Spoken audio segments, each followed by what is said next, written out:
shame will rob you of a lot of things. Achana na shame kabisa. Unataka style gani? Msupa ukikani dogi hadi unabweka. Si kwani najua mimi ni squatter, sasa mimi natoa tu jets spray. Wewe msichana bado unaendelea kuongea. Kwani simliniita hapa niongee. Zote huyo malize. Unajua naweza fanya kitu hapa mshangae. Na wewe by the way uko na bad. Imagine tu nimetumia hand na fingers na bila kutata tabia. Kwani unitaki? Watu wanataka kuniunda. Mimi How is 25 kwako imekuaje? Can you breathe in? Naomba nijitoe tu kidogo. Pigana now.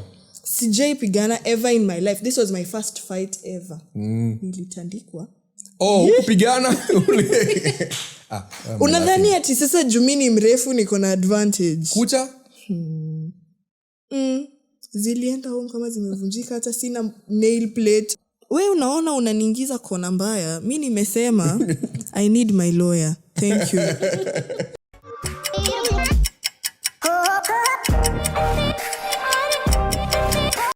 Your ninjas, welcome back. Of course, this right here is #Emos Oclock reporting live and here from Unfiltered Studios.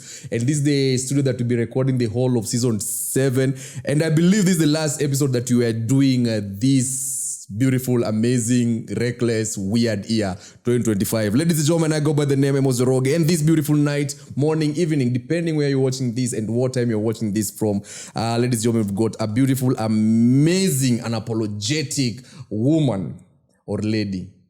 Very, not controversial, but very, unfiltered is the word. Unfiltered is the word. Ladies and gentlemen, you have seen her on Control Z, and also you have seen her working with Nice and Lovely. You have seen her working with Unapologetic by Betty. You have seen her also working with NGO, your girl effect. And of course, ladies and gentlemen, you have seen her in the studios ambazo zimetengeneza hizi episodes zote na seasons zote unaziona huku DNR. Ladies and gentlemen, allow us to introduce the beautiful, amazing, unapologetic, unfiltered Mandy the Great. But somebody and can I say that you're not here because of me? Me. Kwani unitaki? Watu wanataka kuniunda. You're here because of this guy. So wacha niseme kama ma podcast za majuve zinazaga. Crazy story. So what happened was I was somewhere chilling. Kwa hizi online corridors na scroll tu nikapata tu na dem tu akisema tu ana shave tu huku ako na rasta sijui nini. Sijui ameenda akarudia ex wake sijui nini, simping and all that, nikaklik account yake. Napata dada, napata Mandy kumfollow, amenifollow hata 2 seconds, ungetulia kwanza. Unifollow tu Kierere bibi ya chief. You see? Unifollow to instant. Anyway, because I love the energy and the vibe and the rawness. The kingdom belongs to the violent, and the violent shall take it by force. Amen. Shalababa someone. Yeah, violent. See the humble, see the meek. Abana. Book of Buddies. I'm on a book of buddies. Book of buddies. For real. This is a Bible verse. Mtu anaweza comment hapo down. Angalia. The kingdom belongs to the violent, and the violent shall take it by force. It's a Bible verse. Which kingdom though?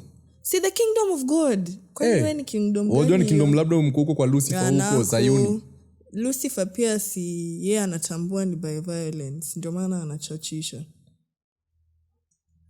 So now Matthew 11:12, the Bible states, from the day of John the Baptist until now, the kingdom of heaven suffers violence, and the violent take it by force. Exactly. In quotes, meaning the arrival of Jesus' kingdom brought conflict with determined, forceful people like John and Jesus' followers, pressing it into it and an opposition arising from those who would have it. It signifies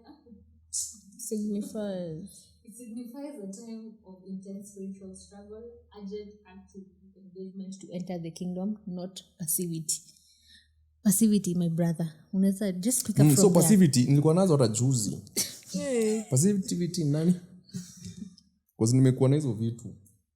Sijui kwa buffet ama nini. Profound. Somebody did their research. Ladies and gentlemen, welcome back to Twerking. Tuko discuss kuhusu Bible. We are continuing. Utajua tu utafanya maneno yako, si ndio? Okay, sawa. Ulikuwa unasema umenifollow nikafollow back haraka. Ulinifollow haraka. I was like chill. Kila mtu ana chance yake na time yake ya kunifollow. And then now last week, this is a big show. So we usually have discussion and meetings after the episode. Are we together, guys? Yes. Kwa nini mna beef ni kama ni Atuwapiki discussions after episode.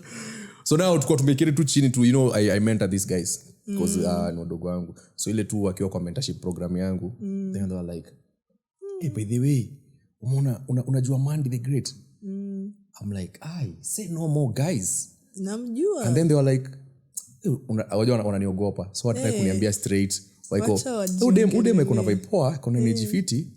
Nikamwambia akuje show. By the way, excited. Ule akakuwa wet, mwingine akakuwa hard. Mambo yakakuwa tu ni mingi tu kwa studio. Kwa mambo yakakuwa tu mingi tu kwa studio imechemka. I was like, relax guys. Nikakudm 10 na 2 seconds ume reply. And I was very humble sababu alifurahi. Because they're like, shit, Mandy Mandy. Kwa then Ume reply to immediately. Simcheleshi Kichelee. Yeah, so finally. Unajua inamaanisha nini? Sijui hizo mama nini. Mimi kuchelesha Kichelee ni si waste time. Kuna song by the way. Nieke mbele. Simchele like kama Kichelee ni ganji. Kichelee. But you're not from the nini. Easy bit abia pia umejekelea tu na nini na group zenye umetembea nazo. You're not from at hakuna tabia. Street smart as fuck. No, you are raised well. Unajuaje? Kisumu. Ulikuwa hapo? Wewe Kisumu wapi? Wewe ulikuwepo? Kisumu tu tao Nyamasaria. Kisumu wapi? Nyamasaria. Unajua Black Pearl? Yeah. Hapo tu nyuma ya Black Pearl. Hapo ndio kwetu. Yeah, that's good. Niko na very strict parents, very straightforward. I'm not giving fatherless behavior. I'm acting like my father. What happened to you if you have strict parents? Nothing. This is what happens when you become a strict parent. So, in your consequence. If right now, for instance... Have you ever seen pastors' children? But sisemi my parents are pastors. I'm just saying, once you relinquish a child's control from back in the day... Once you do what? Sasa unajua hii ndio reason mlikuwa mnapelekwa shule. Relinquish ni kitu ya kosa kujua. As in my 2025 word of the year is profound. So imagine nini hiyo jina umetesema. I mean, sawa, wacha ni break it down. And I'm not doing this for me, I'm doing this for my viewers. Okay.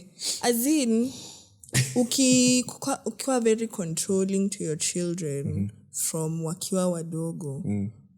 Once they get control back over their lives, they'll go hard. They can't go home. So kinda sana. So hard kivipi like? Hard in all aspects. It's like this is okay. New for me. Wow. Tell me more. So you like it hard?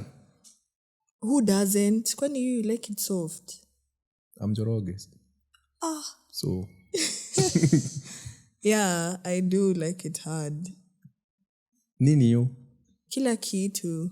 Okay, maybe life ndio nataka soft, but dick, hard dick.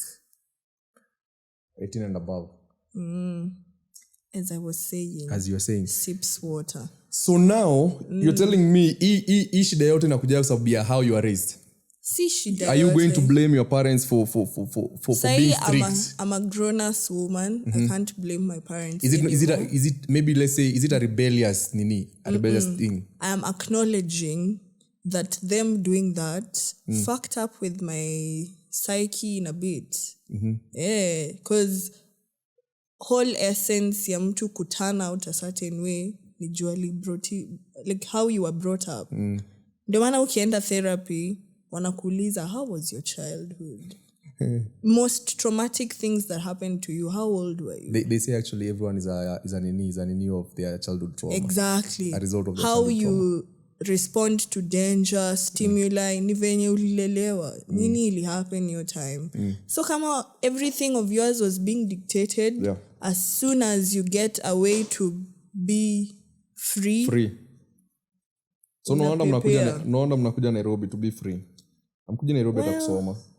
I mean, we can say that. Mimi nilikuja kusoma. So nini ulikuja na UN? 2017. Lakini nyumbani unarudi Christmas. Hapana. When was the last time you went home? 2 years ago. Why? My brother died. So that's the only reason why you went home. Yes. Uende kutembelea tu wazazi tu. Not really. Why? We have a better long distance relationship. Ina work more. Yeah, ina work better hivyo. Juu ukifika day 1 mko sawa, day 2 okay mnaanza kugiggle and shits and gigs. Day 3 now you're like fuck, what even brought me here? Sasa sio day 3 unatoka. So I like it that way. Christmas. Umeinsist wasinishasema zi. When first born? No. Last born. Middle child. It's giving. Makes a lot of sense. Usini diagnose like. No, I've been doing this for nilisomea hii kitu. Chat nini. Okay. Na Coursera online. Niko na certificate. Saizi najua na therapy and all that.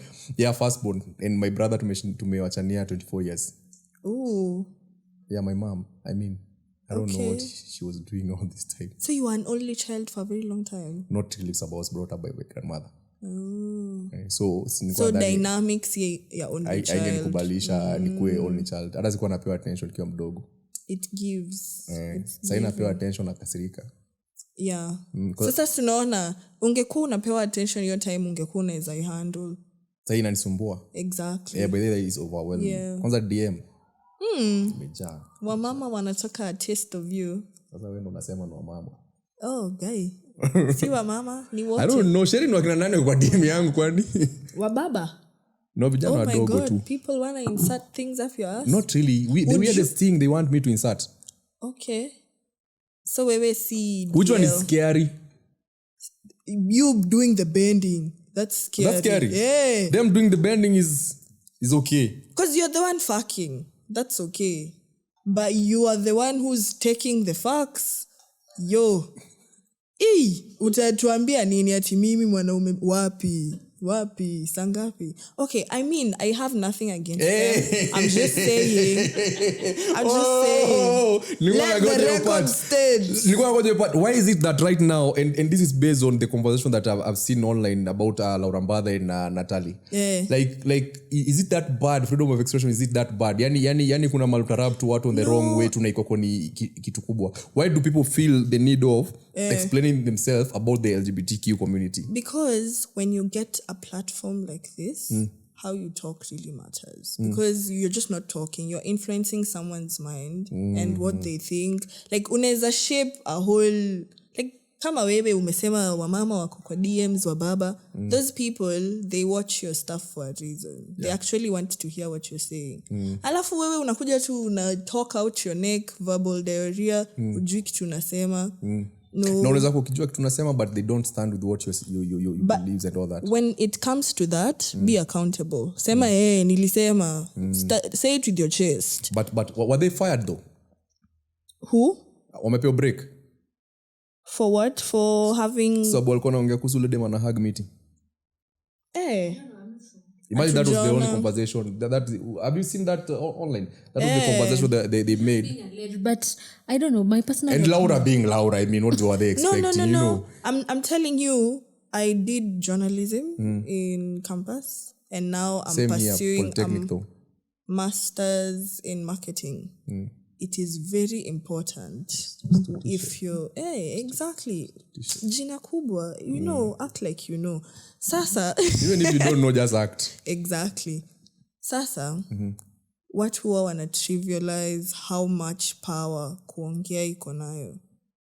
So kama uko na platform kama hiyo, uyap tu. That's why they have a PR team. That's why kuna watu hapo... Like, but I'm saying... my thoughts are not supposed to be controlled because there's what I'm supposed to say. You can't be like politically correct kila time. Perfect example. Perfect example. Hii analogy ita nail it to the head. So najua football.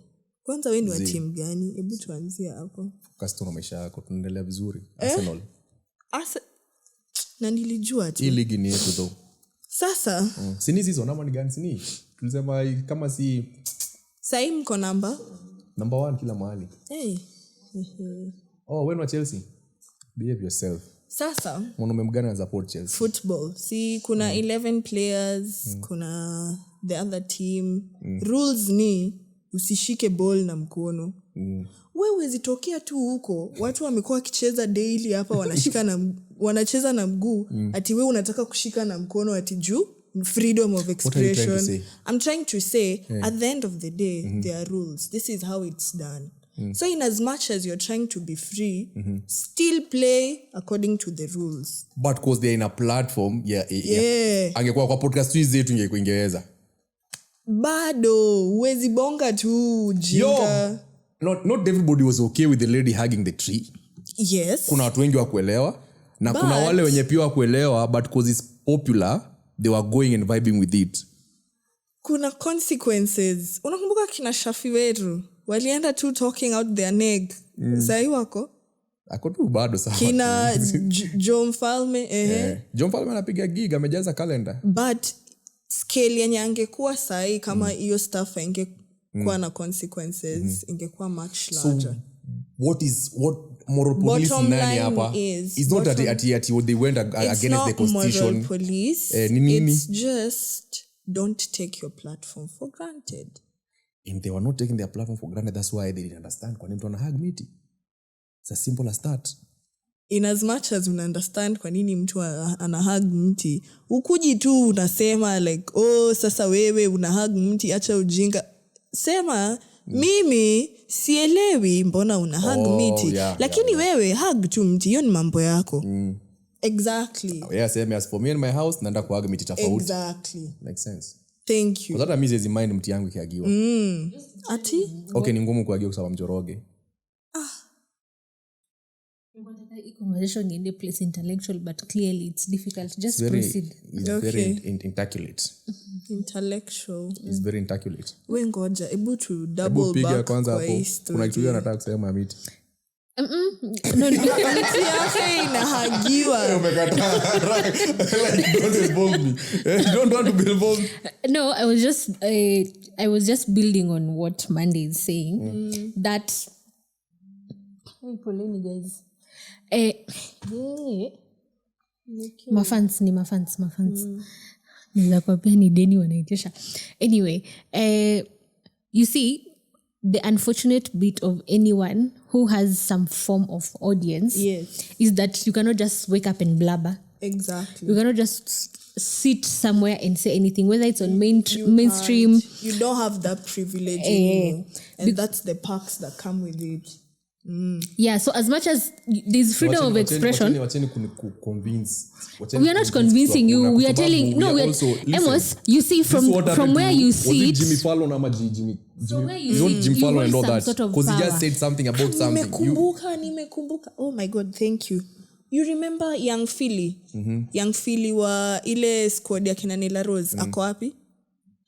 Have you seen Young Philly in a what? Na ilikuwa alleged ati tu yeye na dem flani accusation tu. No joy accusation, no dem apparently she has done this before.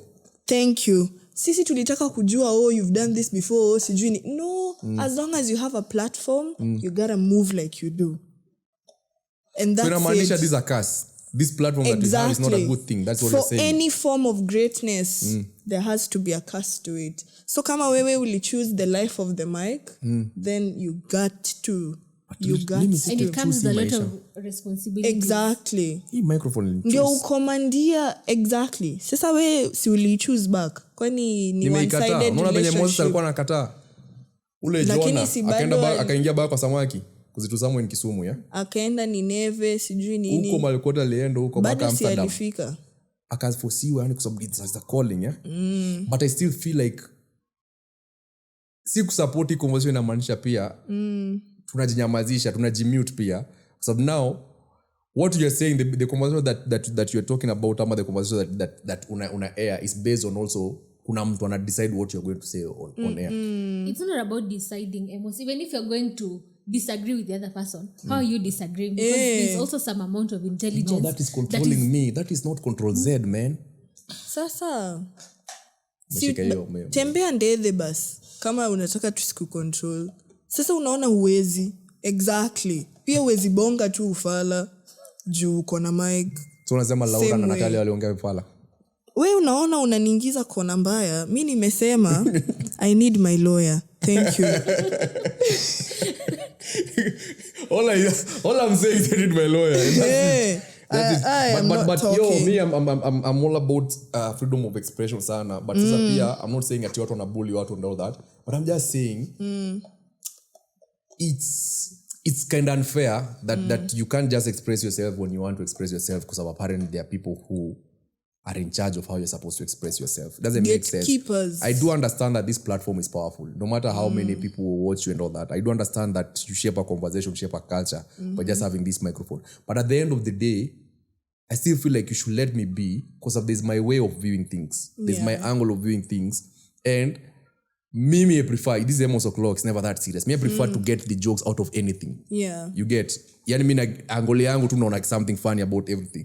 Hata the same way no dem akihack to meet too. My concern is koko mingi sana. At what time anaenda short call, anaenda long call, what time and all that. You na get? Kisikia kupupu. Hizo. But now apparently kuna mtu alikuja akauliza tu swali kaa hiyo. The conversation was just that. Kuna mtu aliuliza tu swali kama hiyo hapa, then sijua yuko on air and all that, which I feel like that's some bullshit. Anyway, next. Unfortunately for everyone who has some form of platform, you don't have that luxury. Waende waanze show yao. yao. Hizi kuja tu day moja kama amevaa ulipo na jezi ya Arsenal ati anaenda board meeting. Listen, my problem with the whole conversation was naona hiyo nguvu wenye walitumia maybe kuwa suspend and all that, wangetumia the same nguvu kususpend government officials wenye walikataa ude maende kurepresent Kenya. You get our priorities. When it comes to cancelling, we don't cancel what we're supposed to cancel. Which is true, but again, I think the last time when Ben was here, Ben said we are a reflection of our leaders. So zile vitu tuna condone na zingine tunaacha. It's the same thing ina reflect kwa watu tunatuma tu. Monkey do. That reminds me, I went to the Kenya Worst Christmas play ya kina Crony. Najua mlimiss, but yo, it was amazing. Actually, it was talking about that. It was a family setup about the last Christmas and all that. But the whole idea, mnaita sasa mnaitaga nini hiyo? Okay, so the play was about why we as human beings, as normal Kenyans, mnataka kupigana kwa kifamilia ili mkagawana mali yenyu, but we still the same people complaining about how the government is corrupt. But in our own family setup, kuna vitu zina happen to naona, like you just not being a good daughter kwenyu, maybe you're not being a good daughter maybe kwenyu, but you want the government to na umeni point mara mob. Good daughter sangapi? I'm a good daughter. You are triggering me. Trying to get me out of pocket. So that was the play about that so it's garbage in, garbage out. Same hivyo. Yeah. Sasa tumalize tu hiyo story tu substam kama ni kwanza nimtatetea. And tunawatetea, I mean, but what you have said it makes a lot of sense that this platform, you also need to understand that this platform you just can't. Yeah. Because now you're not like everyone else. So you just don't talk. Come on. We jibonge, sawa, ongea. Keep it respectful, keep it mindful. Now you on your platform, do you get such words? When women are like, you're a representative of ladies. Mlini choose siku gani? Women reps yako parliament. Mi nilini hiyo nilikaa chini hiyo check. Representative nonsense. What type of DMs do you get? Maybe the people who are going against to maybe what you're saying about how you express yourself and all that. The only things I get is I'm ugly, of which I'm like, you're lying. Ingine ati mimi ni malaya. Kuja uprove. Ulikuwa wapi? Unajua nonsense. As in, ni vitu siwezi take to heart. And these are based on maybe the conversations that you make. The conversations I have. Wengine niko na lips za BJ,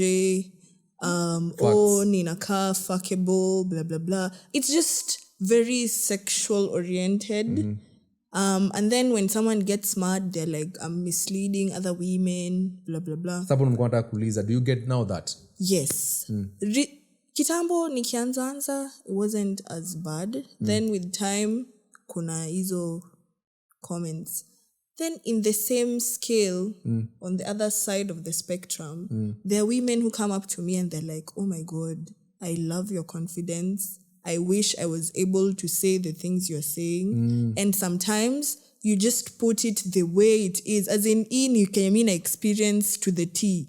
So I'm like, if this is doing good for someone else, then why not? If me saying my story, even though venye kulienda, authentically venye ili happen, and then there are like 5-6 women who are relating, I feel like I'm going home a winner. Wewe mwenye unakuja kuhate, that's on you. Because as far as I'm concerned, sijasema ati hii story ilikuwa huyu na huyu. I didn't tarnish anyone's name. I said my experience.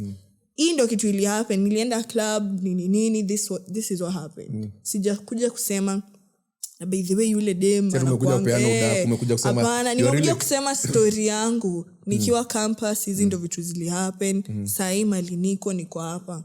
So I don't feel like platform yangu ina derail or inafanya, because this is my real time experience. From my point of view, enyenye mnakuwa unfiltered ile kweli. But from my point of view, I feel like this hii conversation kwa nini nataka kuwa serious, nataka iende. Sali unataka iende ikuwe serious. Yeah. Yes. Hii platform yenye tumepewa. Because I don't feel like kitu mimi nataka kufanya. Hii platform tunalipewa nifanye hizi vitu. Walai, si switch.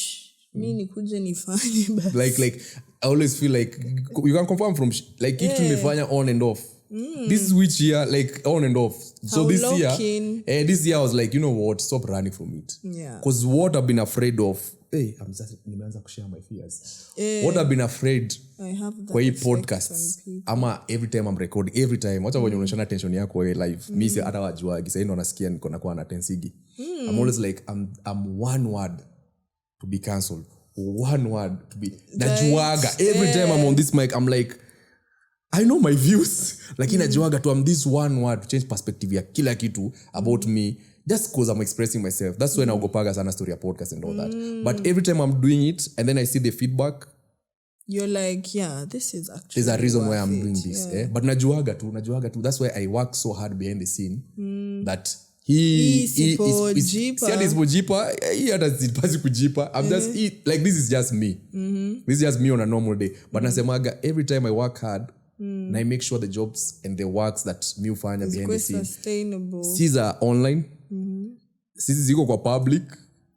Yani jobs zote nafanya zinanimekia do right now. Ni kitu yenye one day wakiamka waseme aje, fuck that guy, what are those, unasema nini chauvinist, misogynoir, nini ile ingine feminist wako wanasema wana nini gani? Chauvinist gani ingine? No. Misogynist.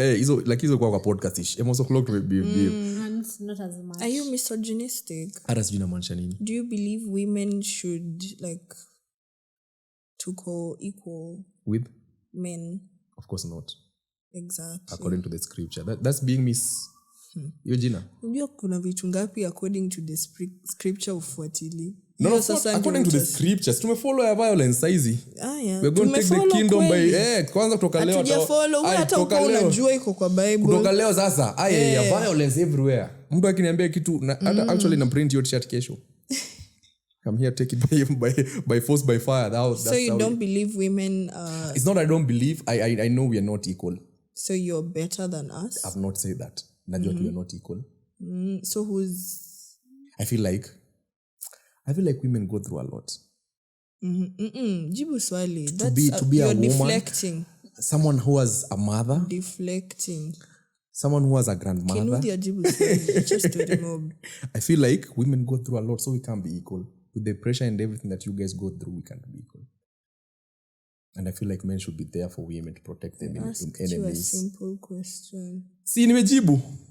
Who do you think is better? Nani, who is better? In terms of what? What they are going through. See, women's story mob is a whole women go through. Men are better in terms of hustling and kuitisho matuke urgently. Watch a sunny clock your tea. Do you know why you have nipples? We una nipples. Sina. Uko na nini hapo kwa kifua? Nilifanywa nini inataka ile watu wanaenda kufanya. Double mastectomy. Sijui hiyo ni gani. But hiyo ni where they remove your boobs if you have cancer. So umetaja cancer basi niko na nipple. Uko na nipples. Sasa reason uko na nipples is because all of us are girls first before your tail, your X chromosome fall off ikwe Y. So the only reason women are better than men we make men so that we can keep our species alive. Ata earth ni mother earth. All female bees wako na males. So you feel like women are better than men? I've not said that. I'm just trying to say it's a thing of I don't feel like there's any reason and any time that we should have where we discuss men are better than women, boys are better than girls. I don't think there's any time that we are supposed to have such conversations. Sababu, with what? You understand? With what? Hii conversation ili come up juu watu wanakuita misogynist. Wadaniita, tulikuwa tuna assume. So nilikuwa na try to find out if you're really misogynistic. Mi sikuagi kwa those type of conversation because I believe if I'm good in what I'm doing and you're good in what you're doing, maisha yanaendelea to who really cares who you're comparing to? Because now if I start comparing myself with the power of a certain person kwa sababu ni dem ama nini, it doesn't make sense. Sahi 5 minutes ago ndo ulikuwa unasema venye tunasafa. Sahi unajiruka. No mnasafa? Sangapi? Mnasafa. Wajua kwa nini mnasafa? Because social media saizi imetuwekea ma story mingi. You find that women are really trying so much to be on a certain level in life, and now imefika mahali it's any means necessary. Then we go back to parents. Wazazi wetu imefika mahali parents those days, wasema men used to go to war. Parents those days they used kutegemea either firstborn ama boy child. Squeeze ni mademo wanapewa pressure. Umepeleka university, umemaliza, umegraduate, mzazi anaanza kupea pressure ya unajua hata sijui kufanya, tujafanya, tafuta pesa. They don't care what you are doing. So na imagine on a normal day, because I think mimi niko na marafiki wengi madem kuliko maboy. So wewe pia unalipa black tax? Mimi silipagi. Walai. Una pressure ya by the way sasa unafaa tuchunge. Good man. My mama alipata chali mpoa. Very nice. Akaenda kunishia pesa, anambia boyfriend kwani kumeendaje? You should consider your choices next time. And that's how it's supposed to be. Because wacha nikwambie, unajua mimi niko na a certain relationship with ladies. Kuna vitu dema za kuambia. So nikwambia mnasafa, and then sometimes we feel like mtu anaweza kuambia kitu and then I'm like, so mzazi expect to pay pesa wapi? Because amekuweka in a situation where by those people tuma tuna dedi. So I'm like, mzazi ni alikusomesha. So all of a sudden after umetoka shule akona shida za return of investment. And it's, I'm not saying you should not help your parents. I'm not saying also you should not help people around you. If you have the capability and the potential, then you can. But don't arc your back, you bending over backwards. You shouldn't burn your fingers in the name of giving a hand. Exactly. It doesn't make sense. You get? Utakuwa na vidole. Emos amesema hand na finger. Umesikia hiyo? Allah. Hiyo msemo. Na wewe by the way uko na bad manners. Imagine tu nimetumia hand na fingers na bila kutata vyamba. Bad manners. Kwani na bad manners? No, sina bad manners. How is 25 kwako imekuaje? Can you breathe in? No, but nijitoe tu kidogo. Now this being sip nini coffee yako. Now this being the last episode of this how crazy. Let's unpack. Let's reflect. Let's talk about. Na hiyo coffee yako ni kali. Ni sugarless. So mimi nakunywa coffee yangu nikismile. Unajua huku niliambiwa sukari bei imepanda. So usichome tena pia we are not taking sugar. Me sugarless.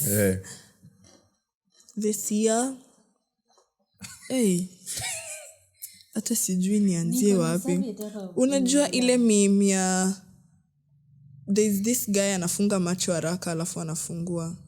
So January, a lot of weird shit. December. Hii mwaka niliibiwa simu. Hii mwaka nilipoteza kazi. Hii mwaka nilivunjwa miguu, roho na spine cord. Nikaachwa nikiwa paralyzed. Ukakuwa na scoliosis. Hadi nika lose 4 kgs in 2 weeks. Goja. Ilikuwa that serious. Was it your fellow tribesmen? Bana, that is the mountain I shall die upon. Wacha waniue. Hapana. Uongo. Sasa, nianzie wapi? January ikianza, I was a jolly, happy girl, you know. New year, new me. Hii sasa ndio mwaka, you know, I am locking in. Big girl dreams. January 5th hata ikufika. Giza totoro. KPLC on overwork. There's no light at the end of the tunnel. Stima isinyeshewe. I'm like, hizi ni nini? Na ndio tuko January. Wacha ifike March na hema. Mungu tafadhali, funga first quarter. Wacha muziki, energy drink. April. Hata hiyo energy drink haiko. Unalamba mchanga. Glucose hauna hata ya kununua glucose. Ni mchanga. Around April. Sunshine, rainbows. Unadhani kumbe. Kwa staff, kwa break. Sasa hapo June, July. Nilikuwa nina tea kama mtu amewekewa laana. Unaona ile mtu aliendewa na jogoo kwa wale watu wa huko. Unaona Afro cinema continue shortly. Sangapi mimi mtoto mababi kwa watch Prison Break. Mbwa wewe utatoka nje by the way. Kwa show yangu. Kwa hiyo tukanaomba hapo mnafurahi. I feel like pia nyinyi mko na vitu mmekuwa nazo kwa roho kunihusu. Mnamtumia that is June ama April. Uwezi kujolea form your design. Sema tu later ndio utaniambia by the way squanel. Hiyo ni kukubali vitu zinasema. Bana uwezi kujolea form your story. Ramsey alikuwaga Gordon Ramsay. Sawa basi. Sasa Gordon Ramsay sio kupika. Okay, sorry. Pia wewe tu usituchoche pia. Hapana, wewe pia usituchoche, usituambie Ramsay Noah, si ndio? Gordon Ramsay ni chef. Na nini yuko kwa Afro cinema? Mnataka kunipiga? Tupigane basi. Tuchapane. Tena pia tusidanganyane hapa. Okay, let's go. Which month was that now? July, June. Hapo ndio 6. Simu yangu ilibiwa 7th. Katikati ya saba. Mwaka exact, because it was exactly si katikati ya mwaka. It was kulikuwa na something special about that day because I remember we had a shoot. So time nimeenda kuchange because I was wearing heels.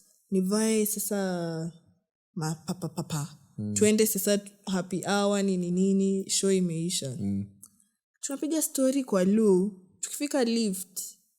Nauliza jamani. Somebody has lifted your phone. Where is my phone? It took only 3 minutes. Na hiyo simu niliibuy February ya this year. July imeenda. Ni simu gani lakini pia? XS. iPhone XS. iPhone 10. X in Roman numerals. 10. Unaweza nibaia pia 16 jokes, focus. You know, 17. So ukaibiwa simu, wakalift simu yako kiingia kwa lift. Na hiyo time where I was working, hiyo ndio ilikuwa mwanzo na mwisho. So inabidi uende uanze kulambalamba boss haga, you know. So this is what like happened. Okay. Hiyo mkundude nikainyonya deadly. Okay, si literally nasema I had to go nijitete. Get your head out the gutter. Niwaambie head yako kwa haga. Si literally. Ilibidi niende ni plead my case. So nulize hii kazi ushavutwa. So narudi unamuexplainia sasa what happened was simu tafadhali fanya hivi by nipe 2 weeks nitakuwa up in my feet then nirudi job. Akasema wazi after hiyo I was treated like a stranger.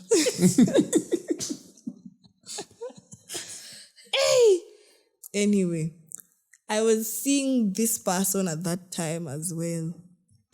You're telling me all these are happening to the same person. In trailer yani bwana umse after hiyo simu yangu kuibiwa Akasema mambo ya huyu haendi vizuri, wacha sasa nimuonyeshe.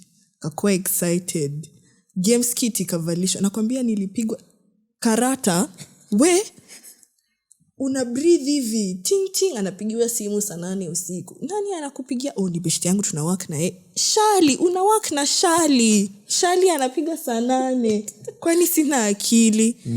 Day fulani sijui amepotea 3 days, amerudi kama prodigal son. Ni Jonah. The feast. Alimezwa ni neve akapelekwa. Ilifika time napigana tu na watu kwa club. Why are you dancing with my what was I even going through? Because in retrospect, Nikki, look back, I'm like, girl, what were you on? I don't know when I say women go through a lot, you see. Because ideally, mimi siwezi pigana na dem. Ideally, nini ulipigana now? Sijai pigana ever in my life. This was my first fight ever. Nilitandikwa. Kupigana? Unadhani ati sasa jumini mrefu niko na advantage? Kucha? Zilienda home kama zimevunjika, hata sina nail plate, achana na kucha. You see where your nail grows on top of your finger? Haiko, imebaki club. DNA yangu iko huko. Ilikuwa mbaya. So this is jobless, phoneless. Sasa hapa ni drama. Acha nikupe more details za hiyo day. Sasa hiyo siku hata unaweza tell someone isn't on your radar that day. Like psyche tu utajua. Sasa mimi nimeinsist, lazimisha. Anitaki aje, mimi namtaka, tutatumia yangu. Kufosi. I'll use my effort. Sasa nimehala ati mvua inanyesha, wacha nitakushow. Unanishow nini juu ya ndudhi? Kwa hiyo mvua twende kwao. Unafika ukiwa wet. Sasa nimefika niko wet all over kama pussycat, the puss in boots. Kiasi ati tunaenda klabu. Kufika klabu mse anachafua meza na mimi amekataa kunishuka nywele. Na kuona kijana nanunua heni, mimi 3Gs za kushuka braids umeninyima. Na kuona ni sawa, nikishaeka lawama. 2, nilikwambia nikuje hapa mapema ukangoja ninyeshewe. Lawama number 2. 3, hawa ni kina nani wamekuja kukaa na sisi siwajui. But in mafans. Mafans wakajileta. Maheni hosekwevo ba drinks. Mademu wanaendelea tu kujileta. Nikawa approach as the sensible woman I am. Woman to woman. Nika address the nation. Excuse me. Manyonyo is I am the one in charge. Look at me, I'm in charge, okay? So I don't want to see any misbehavior because you will be dealt with accordingly. Wapi jo? Ilitoka hii masikio ikatokea huko ingine. Dakika 2 naona tu watu wana arc their back. Bend over. My girls, kwani sikuwa nimebonga? Kwani ama niandike chini? Niandike hapa ilani notice. Sasa si nikajiambia yani tu in a statement. Random ilani. I know. Si nikasema wacha ni relax. This is not even worth it. Mwingine hapo akakuwa audacious. Akaitisha shisha. Nikangoja kuona reaction. Kidogo imeletwa. Nikasema sasa hapa co-wives wanapewa kila kitu yao. Mimi sasa nikuwe understanding girlfriend. Uongo sana. Sema leo combat ni mimi na nyinyi 1-on-1. Tutajua kati ya wewe na nani ni captain. After a while nikapiga shots zikashika sasa zile vizuri, sasa nimewaka. Unajua zile bulls za bullfighting wazinapewa kakitu. Ndio zikuwe charge. Hadi horses za horse racing. Ndio zikuwe honi. Kusabia pembe. Horns. You're ruining it. Sasa nakumbuka tu nikigrab someone by their hair. The next thing I know, my shirt is torn, I am bleeding, I don't have a nail. I'm like, whoa, nitoeni hapa. Hadi nikaambiwa na bouncer, madam tutakuitia Mariamu, ni urelax. Kasema sawa. Same day. Do you know the people I was fighting? He went back and hung out with them. Mimi akaniacha kwa nyumba. Nakwambia nilikuwa ninapanda zile rails za highway, sipandi footbridge. Unajua kuna footbridge sasa. Unapita tu huku. Hapa katikati hapo kuna hizo grooves za hapo road, service lane, then rails za highway. Exit 6. Dress inafika huku lakini mimi hapo. Niko hii kitu. Juu nani? The next day now you're going back. Next day wapi? Si tumetoka club hiyo 5 am. By 1 pm ako na wao alirudi. Wewe hizi mango zako umerudi tena pia wewe. Very fast. My man. Thank you. Ni my man. Thank you. Sasa nimeenda hapo aibu ilioje. Najiambianga aki if there was something I regret doing was that. Ni ukweli if you're unhealed and if you're going through shit you don't see it. Watu tu kwa bao watakuwa like you see that girl over there, she's crazy. Ayuko sawa yule pale. But wewe hiyo time uoni hii character unaonaga inatokaga wapi? So mimi nimefanya research yangu kwa sababu very smart. I realized smart man. There are people who I date. The last person nilikuwa na date nilinotice hiyo kitu like tumebishana naye kwa nyumba. I've never, because I think the first time nijaribu kupigana kiwa mdogo, shwangu mamangu aliniambiaje hata primary high school jaipigana. Umeanza kupigana juzi. Sahi. So there's a day, do you feel like there are people who trigger this type of character and personality kwako ama ni character na personality nuko nayo? Sasa nothing triggers you. You are nini of your environment. Result environment yako. Sasa ukichill na watu wenye hawapiganangi, they just reason things out. Utatoa wapi uwezo wa kupigana ati mimi napigananga chill. Yeah. But ufike place yenye. So how did you get there? Ni psychosis tu. Aki ya nani? Cause mimi any day anytime I'm usually the reasonable one. Shida ni gani? So I'll calm someone who's getting violent down. I'll be like, yo, chill, think about this. What are you doing? Yeah. Ilifikaje? So how does that, now looking back when I feel easy trigger points zinatoka wapi? Mi niko very convinced your time I was going through a lot yenye imagining that everything was ilikuwa inaenda anything yenye nimeattach to so hapa I held it so dearly. I wanted to fight for it literally like yezienda because your time hakuna kitu ina make sense. So I'm trying to grasp. I'm clutching on straws at this point. So nikiona hizi vitu zina unfold adai form zangu nini, I'm like no way. Where were you going back? I am like if you look back, I'll go down fighting. If you look back right now una feel nini natumaga mtu anarudi kwa such situation? Despite the fact that unaona kabisa na hata na kazi yako you can tell. You can tell ana choose watu wenye baka mko mnapigana over you and all that, but you still go back. What makes someone go back after seeing all this? Nika akili kana kwa kama For a woman it's tenure, tenure. Nimekwambia maneno ya kizungu pia. Tenure ni tumekuwa na wewe a year. Yeah. That's a lot of time to not go back. Lazima nipate return of year. Like nimeinvest so much time and energy. Yenye lazima hizi results zitoke. Kama ukwe na business for example. Your business umeirun for 6 months ukajiambia na give up.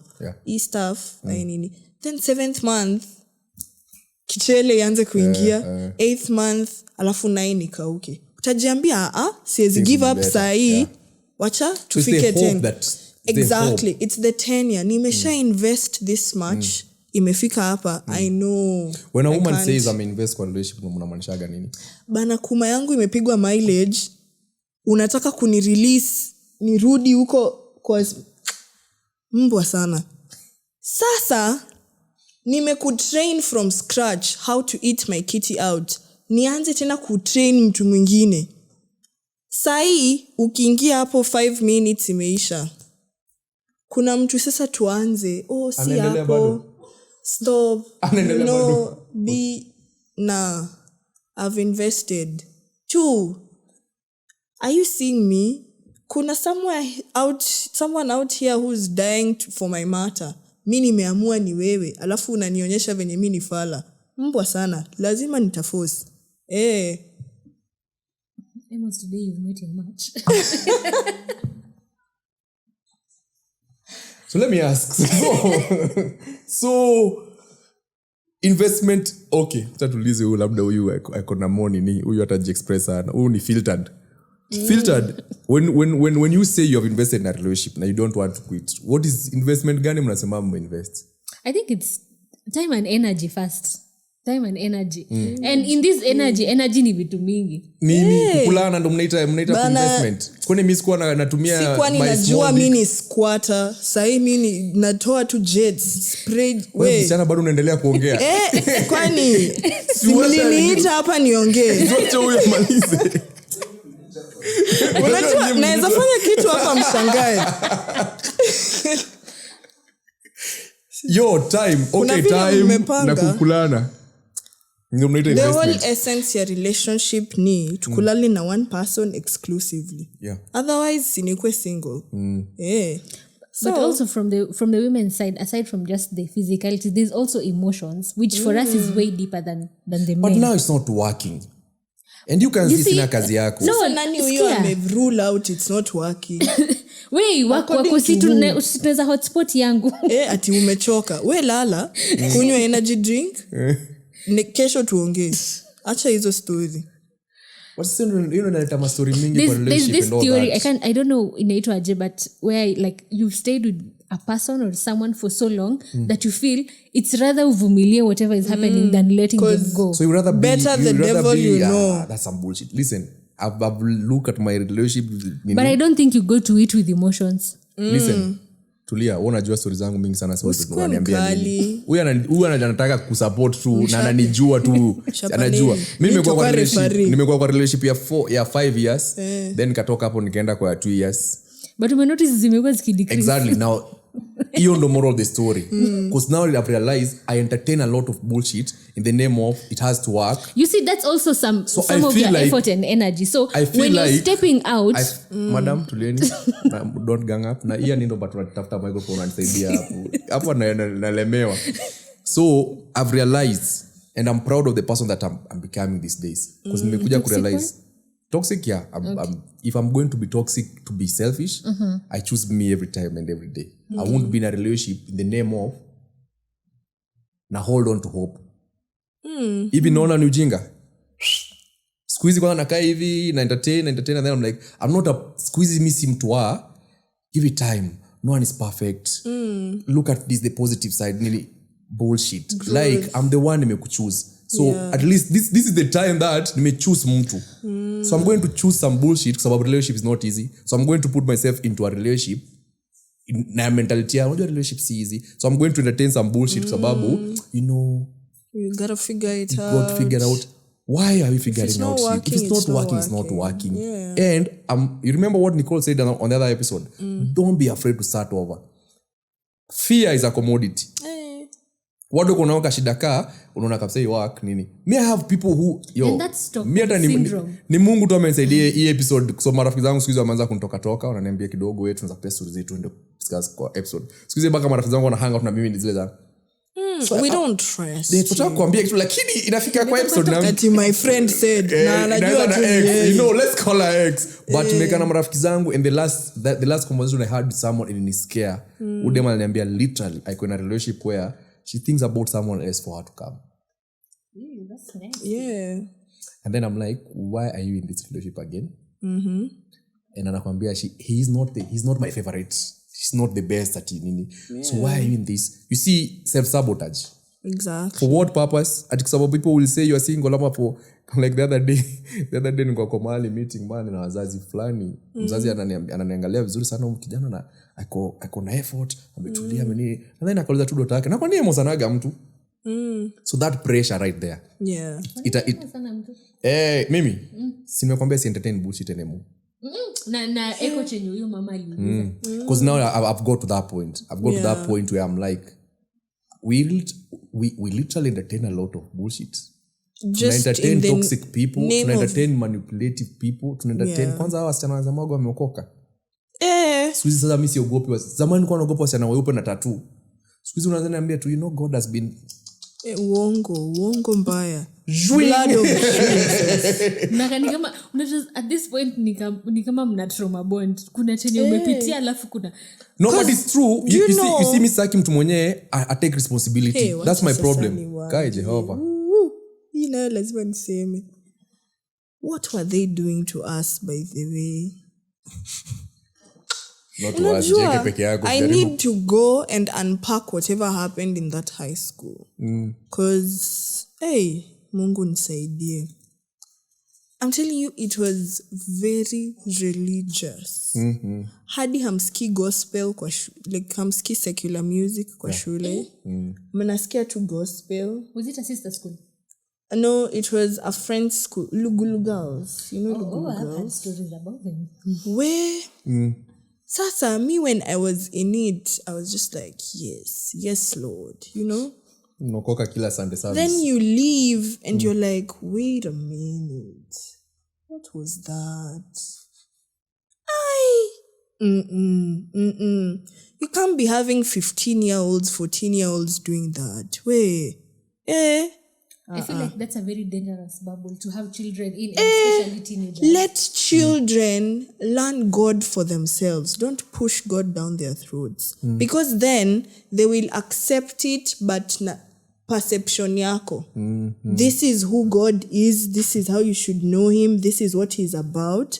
And then you'll be immersed in it. And yes, like anything else, utagrow, utakuwa very spiritually active, utakuwa very open to your world, but you don't know what you're really dealing with, your kweli.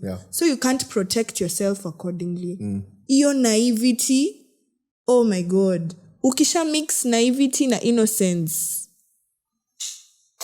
na religion, hey, you will do anything in the name of the Lord. Mimi najuaga saizi probably singekuwa nimekana nyinyi guys. If ningekuwa brought up kidogo na logic, not spirituality na religion. Okay, spirituality is a whole different level. Kama singekuwa brought up na religion na religious aspect, I think ningekuwa mtu mrich sana. Kama ningefundishwa tu nikiwa mdogo the power of money. Exactly. Ningefundishwa ni logic, like the things that actually put you ahead. Like for a man, ningekuwa brought up niambia, you see, for a man you have to work. Hii maneno ya sijui money is the cause of all evils, sijui watu matajiri. But those days it was making sense. So tunaonyesha baka familia zote ziko na matajiri, kusagi mtu mgonjwa kwa familia. Hauoni hata mtu anakufa, sio maana walinunua gari. You get. Exactly. I wish tu ningefunzwa to the power. And for me, I promise myself, mtoto wangu ndamraise mwambia, you know what? Wasichana pia wanakaaga vizuri lakini dangerous. Akiwa tu mdogo. Just be honest. Because you see, mimi nimeona sisters zangu, nimeona auntie zangu, I've seen my mom and all that. I thought all women are like that. Nikakaribishwa Nairobi na wasichana wa Mirema, nikafurahi. Like mimi kwanza sikuwa na believe kwa wasichana kunywa pombe. Mimi nilikuwa na believe unakunywa pombe aje? Christmas yetu ni Christmas yetu. Wewe ulikuwa na bini men are good people. Kuna mtu atia mtu mwingine. I thought we are together. You thought men are good people? Yes, they are. Wacha sasa nikuambie. Nikitoka high school, I knew nothing. I had to learn everything from scratch. Do you feel like all this was brought up by your education system, religion and all that? Like we were not taught and also having in social life ama nito nini, like what type of class is this? Like hii kitu watu wanapaswa kufunzwa wakiwa wadogo saizi about life and the reality about life. Nilimiss your how society class. works. Yeah, it's more so No one actually was honest and be like, yo, you know, men are not good people. Not everyone has their best intentions. In fact, I don't think it's a gender thing. I just feel like you should learn that people are not. Sikila mtu iko na intention fiti kwako. Exactly. Kuna situations where the truth is not going to set you free. Hapa itabidi ukachore hivi. hapa cheki usikue mjinga soma situation, read the room. Si mtu yote akikuapproach akona the best intentions. Angalia, usi-ignore instinct. Kaa kitu ina feel of trust that. Sasa wewe umetoka tu ukiimagine, oh wow, the world is my oyster. You're in this bubble. The Lord will help me, the Spirit will guide me. You also need wisdom of the eyes. That's what I'm saying. Like I feel like there's more Takufa to teach vibaya. a kid than religion. There's more to teach a kid than religion. There's more to it. Kwa sababu unatokaga hapa nje man. Mi Christmas yetu nilikuwa juaga kitu ya maana, kitu mnakunywa sana ni soda. Bas. Huko kuinje unaingia 31st kwa msichana ambao unataka kuoa, unapata mizinga zimekelewa hapo, wanapiga shisha na mzazi, unashindwa alafu wewe ulijichagulia wazazi, si ndio? I just can't prove it yet. Wanaishi maisha gani? And all this ungeambia tu kiwa mdogo, like you know what, kuna watu hivi, kuna watu hivi. And sometimes we grow, tunaanza ku hate the values that we are taught because hazijatupeleka mahali kimaisha. I feel like exposure is the best gift that you can give a child. Juu exposure itafanya like realize kuna vitu ulikuwa una cheesy about a few years back. Unaona hizo zilikuwa ufala, hizo nini?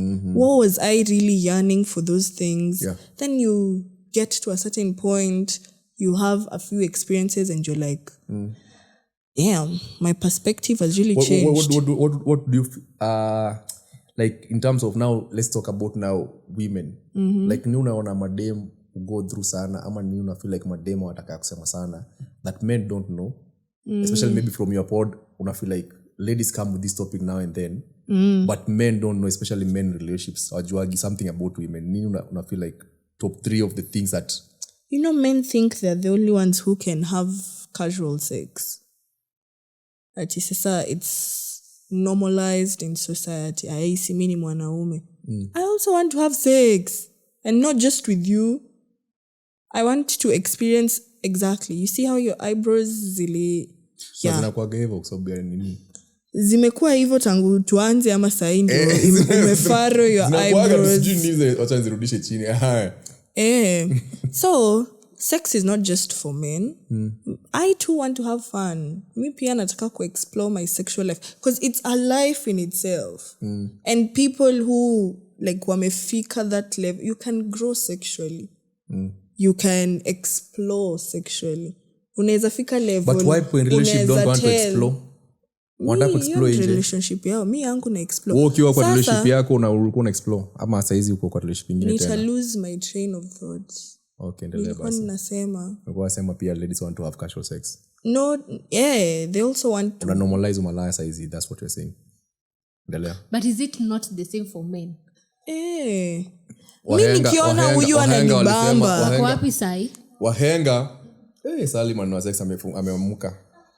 Ungesema discuss kuhusu sex hii podcast mzima tungeanza. So wahenga walisema ya kwamba kifunguo ambayo inafungua vifuli vyote ni master key. Lakini kifuli ambayo inafunguliwa na ufungu vyote.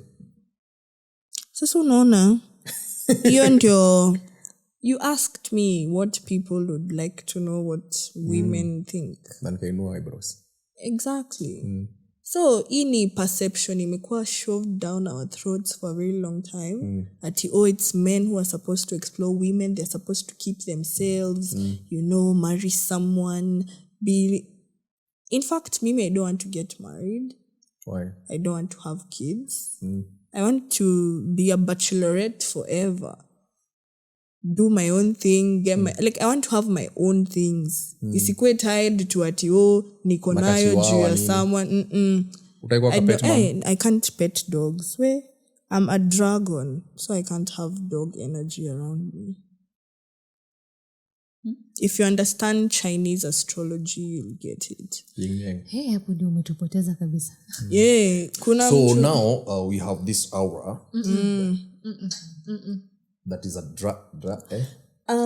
Game of every Thrones. 12 years kuna 12 animals. Kama 2025 ilikuwa snake year, 2026 ni a horse year. Na hizo vitu wazi like ni ukweli. Aim ya astrology si ati we believe kama religion, ni guide to ujue handprint. What should I be doing around this time? What should I look for? What should I capitalize on? Scripture is against that. Inasema hizo ni satanic bold moves? Well, It's huwezi the deny destined or scripture. that. You remember the first ever Superman? Yes. Superman kweli. S Superman. Huyo Superman after alikuwa ameshoot hiyo Superman, see, he got rich definitely from the merchandise nini Marvel Studios. After almost a year of the rat akakuwa paralyzed juu hakurelax hiyo year. Hakuwa paralyzed hakuwa na understand hiyo year ni yake ya kuchill. Unaelewa tu inakuwa bombarded left right and center nini na fight nini. Kumbe hiyo ni ria yako ya kutulia, ufai kukuwa na hizi vitu mob story mingi. Hakuwa anajua akakuwa paralyzed hadi saa hii atembei. Exactly. So it's not something that I live by and swear by. It's just something in a guide.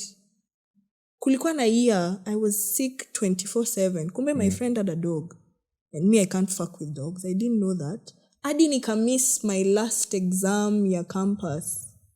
Sielewi ni nini inanifanya. Kumbe ni juu tu niko kwako na chilingi na dogi.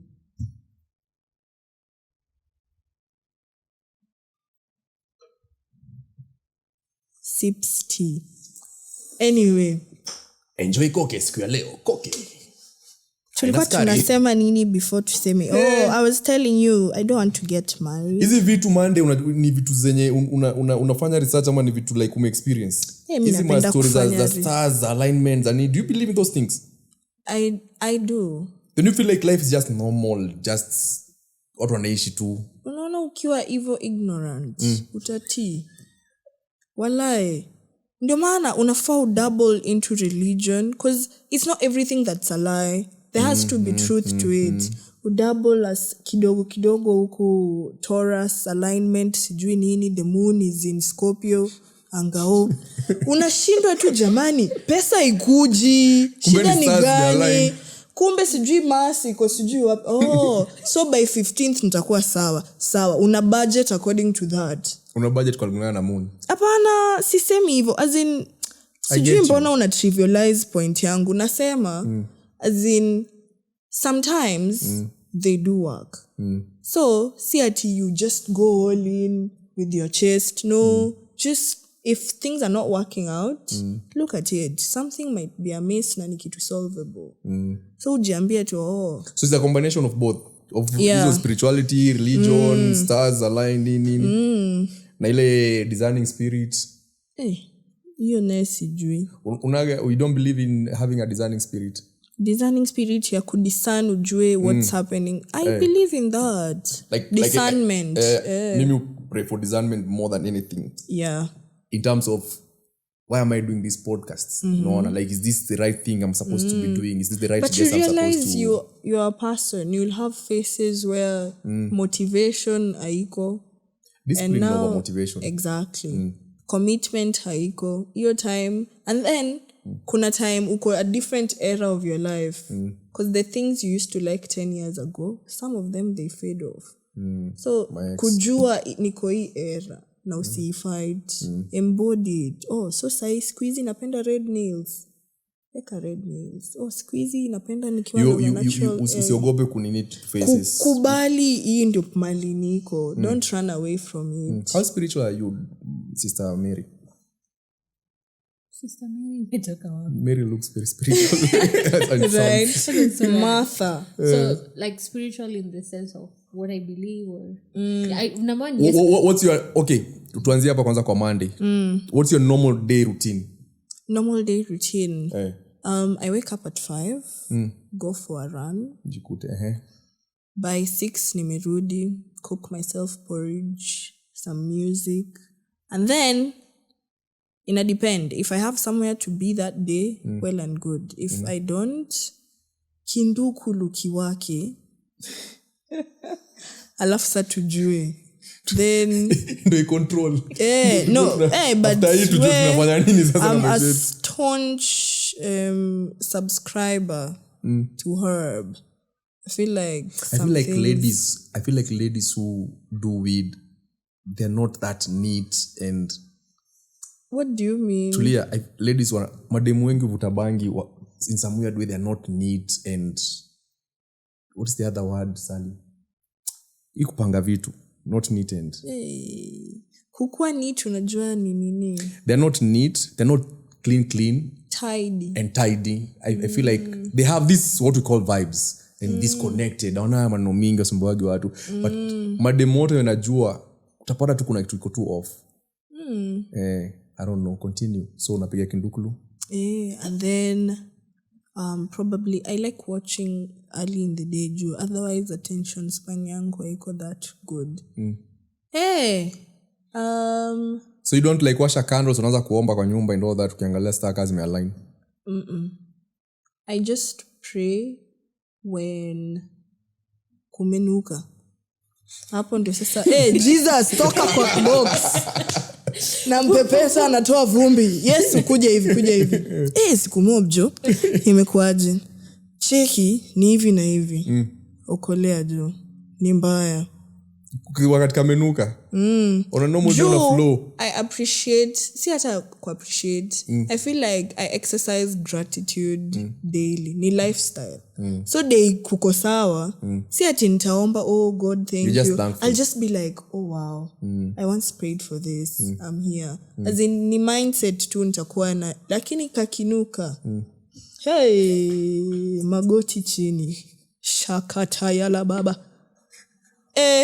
Ushaomba na nini na thanks?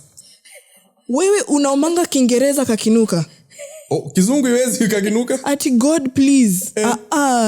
Ruoth Nyasaye. Aijainuka basi. Ni amrelate. Kwa hivyo nasema mtu mwanaomba na kizungu januka. Unakumbuka ile story nilikuwa nakwambia July things were going shitty nikapigana nini. See, eventually we cut ties with that person. Nakwambia kulikuwa na a whole month when I was just hiyo yenye nili lose 2 kgs in 4 kgs in 2 weeks. Nilikuwa peke yangu. I've never been this alone for this long. I'm telling you, funds pia zimekwamilia sijui wapi. Tunatuma by Thursday wait. Thursday inafika. Jamani kwani kukwaje? Ukupingia pia shit was thick. You went on your knees now. I'm telling you. And it worked. I cried buckets. I was like, God please. I have survived worse. Come on. Get it together. Uwezi niangusha. Kwani unaniangusha aje? Kwani unijui? Acha hizo. Do you believe do you believe in Israel at least nimepata mtu akuuliza sasa do you believe that they are God favorites? I've asked this question on this episode before. On this podcast. Una believe kuna God's favorite? Yeah. You see the things that scares me is such things. No, you just hack it. You can be God's favorite too. How do you hack it? Do you know kuna God's favorite? Pick me kwa vitu God anapenda. Because if you take I love that. Like how do you unamhonga? Exactly. You know how the system works. We can wanda kurig back system ya Mungu. Exactly. Because no, seriously. Yeah. God's favorite si ati waliamka wakapata tu. There's something this person is doing. No, they're not doing anything. Exactly. That's what I'm saying. We pia like, do to anything ukijua mimi ni God's favorite. Like my worry and my scare. Kuwa delusional about it. Okay, actually no, I'm God's favorite. Niko kwa list yake. But fear yangu inakuaga.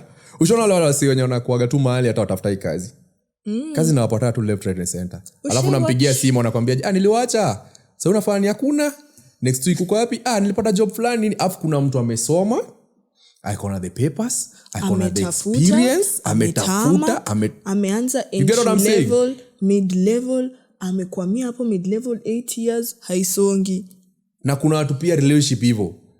Relationship yani anatractigi tu dini watu mabucha tu anatractigi tu some weird men. Yani hata ikupea story you're like another one. DJ Khaled. Yani hata ustukagi. Akuleta zo na kuna wale watu wanapea tu stories za nilipoteza simu yangu ilivunjika screen see me don't 2 weeks. Is it 48 rules of power? Me don't associate myself with the less fortunate. You get because na jona kama kitu ni contagious. Exactly. Do you believe in those things like ati wewe tu unakuwa na shida. Marafiki zako wakiwa mashida unatoka deadly. Very fast. But also your environment commands a lot about you. Ati wewe umeanza tu kulia shida all of a sudden. siko ati sikuje because if I don't want to be around you during this time it's for hiyo ni time yako wewe endo reflect jifungie hakuna reflect wewe sio tunasema wewe endo upigane na shida zako huko ukiwa fiti rudi bana please. But did you see someone who actually died what was her name Sally na German on TikTok they live that and comment suicide ile demo ya watu kwa sina she was not talking them remember man God. I remember. I mean, they were saying about depression and they are saying like to check up on your friends. That's a whole different scenario. No, ni situation yako yenyewe umesikia Sherry ana go through noma umemtoka kwa sababu taki ikuwe contagious alafu Sherry anaenda huko anasema aje I'm depressed because Bandi was not talking to me. My friends were not there for me. Mimi usinieke lawama wewe. Ukweli tu. Because I feel like at some point even you akisi blame watu wa depression. I know it's not a funny situation. It's never been funny when it comes to that because hiyo ni actual illness. Unakuwa clinically depressed. Ile you're on drugs. Medication. Adi ni genetic. Kuna mtu depression iko in their family. Their mom used to be like this. So hiyo different case scenario. Mimi nasema tu ile time unakuja tu base unaanza kulia shida na unakuanga tu poa. Nitakuala nikuulize so unaendelea aje? But kuna tonaza shida sana. So wewe emo yako like your whole modus operandi ni wewe ni shida. Tukikuona tu unalianga shida. Stay away from me. Uongo sana. We alafu kila kitu tu about wewe ni kucut corners. Ni lini tutalipa tu full price? Mimi najua place ni cheaper. Mtu mwenye emo yake ni cheaper. Emo yake ni mashida. Stay away from me. In fact, right now I'm looking for rich friends. If you are rich and you're trying to find people to hang out with, call me. Involve me. Thank you. Utaki hang out na mahasla? Hapana, juu nitafikiria kama wao. Mimi nataka ku hang out na watu wenye at a studio. I don't think I'll be here next year sababu we speak it into existence. Kuna wa studio wanani approach huko nataka tu record this episode na we'll see how next year nini kuna kitu nataka kusema kuhusu next year kuna jambo ambalo nataka kusema kuhusu hii episode ya leo mwanangu. Ladies and gentlemen, by the way, before tuendelee sana, kindly have a Merry Christmas and a Happy New Year. This is the last episode that we are doing this year. Not courtesy of me, courtesy of this studio again. But guess what? How this is an amazing way to end the year with a great person goes by the name Monday. One more time for Monday, one time. Imeweza sana Noma si noma. You are to ask something because it's very Emos but with a different tone. I don't know how to explain. Okay. So mna take credit. Nyinyi mlimpigia simu mkamleta hapa. Yeah. Cuz shida maybe mimi nilikuwa nataka kuingia DM mkatie, si ndio? But I'm not kwa episode. Thanks guys. You are doing like good. It's very Emos but a different font of Emos. So it's a good way to end the year. Yeah, and it's a like Sally. It's a nice way to wrap up for Why are people masturbating on their periods? Because that time it's either your estrogen or something. Kuna hormone iko high. I brought her to learn about women. So apparently, Sherry, if you don't know or you didn't hear, so apparently there are people who masturbate. I do. Okay. Okay, nisi daily ati kila time nikinyesha nimetime. Hapana. As in, once in a while, if your hormones zina fluctuate, kuna time you'll get hornier. Kama venye ukiovulate, you get hornier. Then I think women have phases. Ulisoma biology?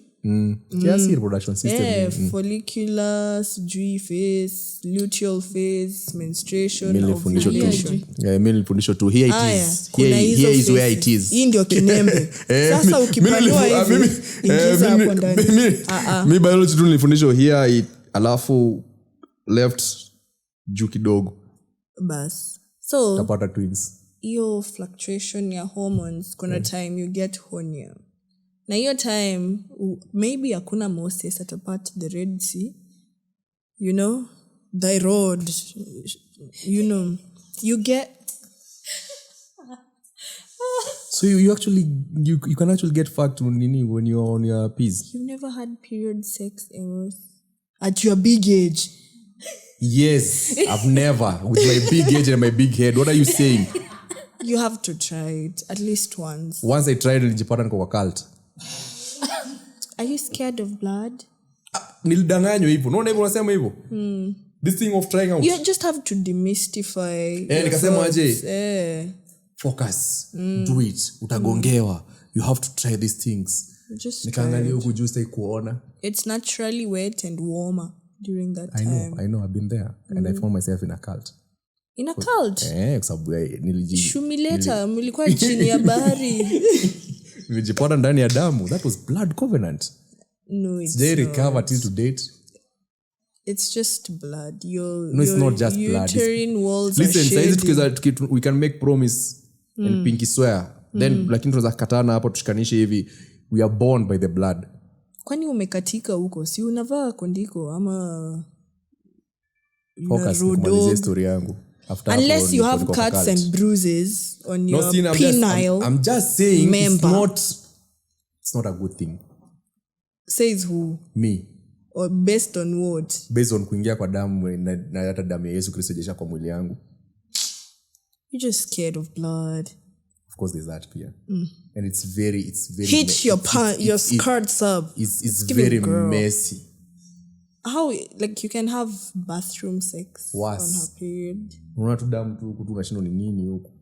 Damu ya Yesu kutoka Calvary. You're making it very apparent you have a problem with blood. Yeah.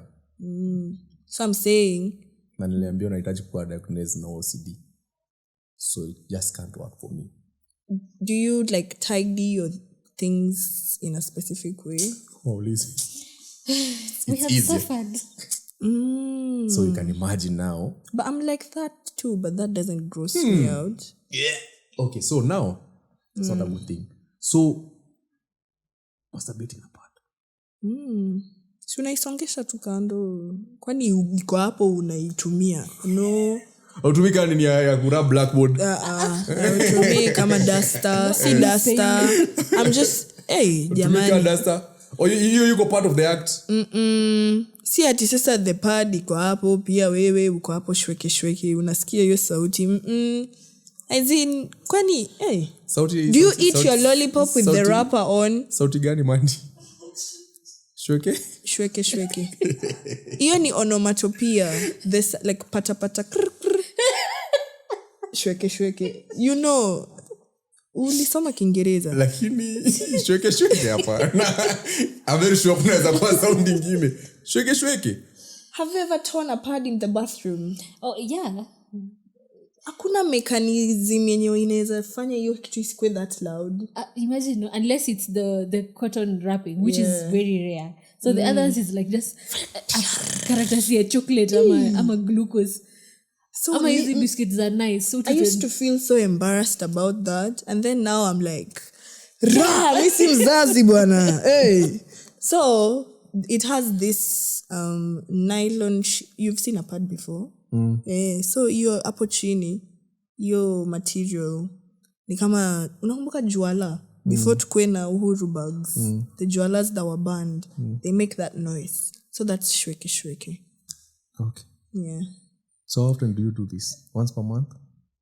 Hakuna nini ati often. Ni only next 2 years na kusumbua. If ikikuja twice a month sini sawa. How long have you stayed without DJing and fucking? Umepitisha wiki ngapi? Ile yenye ushajaribu sana. Nikifocus sometimes when I need to use that sexual energy to drive something. Like something ikuje haraka, because you know you can harness it and direct it somewhere else. Wewe unatakana kaina ya Melo, si ndio? Wanazala DJ Melo kwa harness. Mimi kwanza mimi siwezi harness my energy. Focus, niambie how long has it take? Wachana mimi usi footballers na rugby players before a big match they're told not to have sex. Because you'll be drained. Hata mimi especially if I'm having a gig, I don't. Hata bandi yangu naambiaga nani wiki hajafanya kitu yote atuombe usitulete hiyo nini. Exactly. Yeah. So it's not something out of Ukijikaa sana ni 1 week. Jana si relax. Si mimi ndo nakushow. 1 week. Sasa ni possible you can harness it and do something else. The most I have I've been celibate for a month before. Mbona unacheka? Hiyo ni hakuna kunyonga, hakuna kuona ngwati, hakuna any male energy around me or female. Yeah. It was just me trying to get myself out of something and I needed to lock in. Ile yenye hadi everything around me ikuwe in sync. Waamini ni ukweli. So you have to convince yourself with everything. Your time ndio Why is it that these starts inaonyeshana Gen Z they prefer raw sex but they rarely go get tested? Kina nani hao? Facts. Well, I was like that for a while. Generation member like wanaogopa sana, kitu wanaogopa ni mimba. Hata nimeona mna celebrate 12 months. Yani it's a celebration. 12 months. Successful pullouts. Very impressive. 12 months. Kuna mtu aliban tuko na month 2. Saini mzazi. Day 2 of the year. Bwana, January 3rd. Iko ndani, mjusi. Sasa who's supposed to get the credit though? It's the guy who's pulling out. It's not you, it's the guy who's pulling out. Sijaona wanaume wakipewa credit huku for pulling out. Mimi sijasema siwapei credit. No, I've seen even the videos. The madam wana enjoy, wana rejoice. Was saying 12 months of successful pullouts. I'm like, who has been pulling out? It's Ian. Okay, congratulations, Ian. Mr. Pullover. Wanadhani ni sweater. But reason most of the people who are getting it tested ni ignorance too. Unajambia it's scary though. I always feel like nilienda kutest. My goodness. Sasa hii mwaka tu. When was this? January of course, yeah. September. This September. Nilitumuka go get tested kwanza. Unajua mtu ndagi tu. Haukumbuki zile drama nikiruka ma rails. Nilikuwa ninashuku tuko wengi. Nikaona evidence kwa karatasi. I am fighting for community dick. Nikasema kimsichana acha ujinga. Community dick surely. Si inapewa kila mtu kama CDF fund. Sasa CDF fund bila CD makes sense. Sasa ikafika your time I was pulling myself out of it. I was like, okay, so what are the steps I should take? Niende nifanye panel testing. Ama ulienda kununua kitu nilienda see actual hospital. I said, excuse me, I was with a very trifling ass man. I need to test everything. So the panel testing for all the STIs, HIV, pregnancy. Na si pregnancy ile ya kupio na stick, ile ya blood. Pengine ogopa phantom pregnancy ama sijui ndio criptic. Kuna kitu kama criptic. Yeah. Wewe tu uko tu sawa. Day moja ukienda kushonde unaona uko sawa. Ukienda usi unarudi na mtoto. Yeah, it has happened before. Even people have triplets and you didn't know. Wako tu huko ndani wao wana have a jolly good time. You've been drinking, you've been smoking. Unasikia tu day moja discomfort. Ukienda unarudi na watoto. So nikasema hapana. Hii hakuna kupii on a stick. I have to go get tested. Fanya test ya kila kitu. pH na kila kitu. Wacha sasa nikwambie. Time sasa walikuwa wanakuja kuniambia results. You know they have to. Ameshikanisha umesema cha kuambia kama because they first have to cancel you before they give you the results. So yeye haangalii results. Yeye haangalii results. Anakuambia ndio yeye asikwe na bias. So anakuuliza so ukipatikana huko nikaanza tukulia. Kaambia no please. Akaniambia no, me I don't know if you do or you don't. These are just standard procedures. Kaambia I'm handling enough here. It's not my fault. It's not me, it's him. I'm talking ata niko very hysterical. Akaniambia madam calm down. Nini pigwa na upepo pale because it was a man. When you get emotional in front of men they get uncomfortable, especially if they are healthcare providers. About to. Tears turn you on. Sasa from men from women. No, umeanza. Umeanza kuita tena. Yeah. I don't know, in some weird way, and I even went to the mountain and prayed about it. And what did the Lord reveal? Keep on keeping on. Allah. So mtu akikupea head na tears kama lubricant. Achape kwa machozi. Ndo anione ama. Hapana, si like ndo so that she can see me coming. Instead of haktwa kwa tears. Kuni machozi natoka ngapi? Si inabubujika maybe. Na nini natumalie kwanza? I don't know. Si umesema you like tears. No, I don't like tears. I just found out that they turn you on. Dem afa nakupea mashida zake and then unalia. Ukisimama hivi kwa sweatpants zako dem anakuangalia zile za. So since time nakwambia mashida, you know I've not paid my rent. No, if I just choke her and then machozi natoka. Yeah. Oh. So okay. Anyway, I don't know tumeenda aje huko. So nikalialia hapo nje, nikapewa maji, tissue. I'm sorry. Usi apologize. Let's keep it moving. So at this time umeambiwa uende upumue kwanza. Ndio please wewe. Hey madam, rather get it together. Si nikaenda get it together nikarudi. So tunafungua na. Like unajirudisha tena upeo results tena. Kwani nimelipia nini? Nilikuja hapa cancel. At no matter what. So tuna scroll naona tu nil negative. Nikapewa clean sheet. Nikajiambia I have a new lease on life. It felt like, but then you know somebody feels like it's a second chance when talking. Exactly. I felt like wow. Now hiyo usiku haikuisha. Nilikuwa nisharudi. Nilienda kucelebrate. Restoration happy ending at new life. Nilienda kucommemorate. Wana kucelebrate raw. Sasa si nimekuwa negative time yote. So you need to something to be positive about. Listen, so you went to the same guy? I plead my Fifth Amendment to neither confirm nor deny. Sema kukamata. Ai mande. No, I can wait. Ai mande. The fact that unanikodolea macho hivyo. No, I'm not acting even guilty. I'm just saying. No, you don't look guilty. I plead my fifth. Because you know what you did. After a clean slate, after umelia uko. Ukaenda ukapigwa na upepo ukarudi ukasema this DFD nini no karudi tena. Nikasema wacha tutachambue constitution one last time. Ilikuwa last time kweli. Kuconfirm tu. But you know what? I give myself grace. I mean, has any of you ever done life before? Thank you. Msini advice. This is what no again. These are what are the dead wakuja waniambie by the way mande we otherwise me msinisho.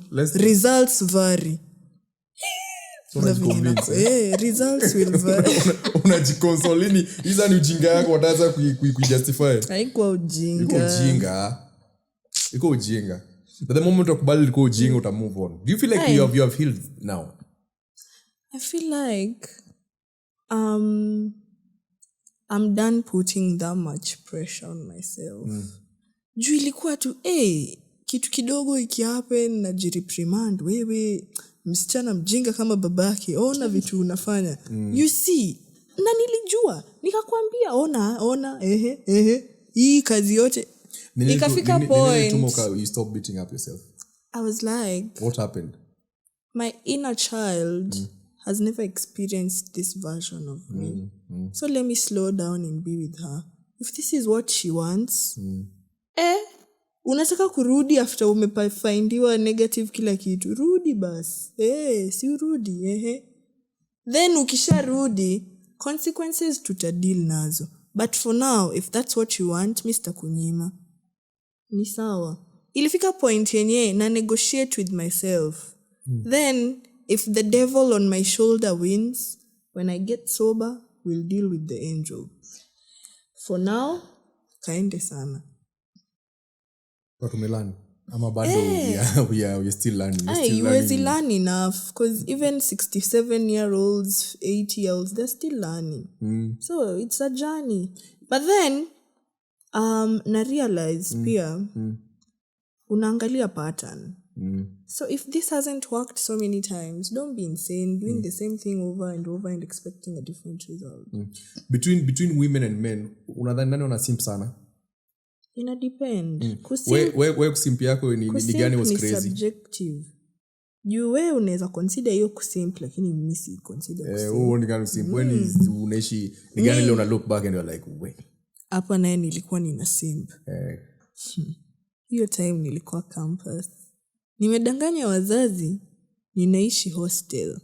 Mimi kumbe ninajitafutia najilipia nyumba. The baby girl is a hustler.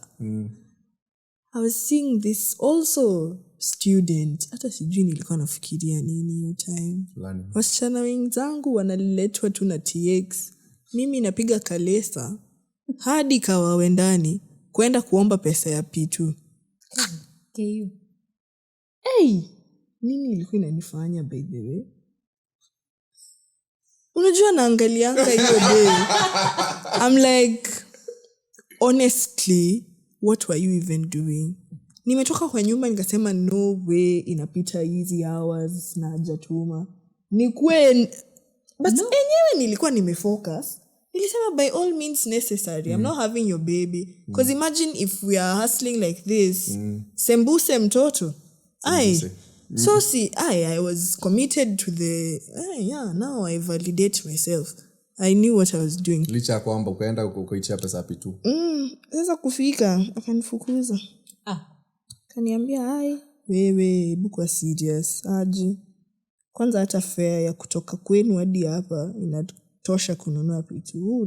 Mimi nilikuwa nataka tu kupewa. As in, how old are you again? 24. Unajua kuna experience mtoko how old? Wewe ushalani. Wewe bedhe unaweza peana life advice. I feel like at 24 all this. Yeah. That time I was 20. But do you feel it's a thing of, do you feel like sometimes relationship itakuwa a way of validating ourselves? Like, is it a being lonely problem ama nini inaendeleaga? No.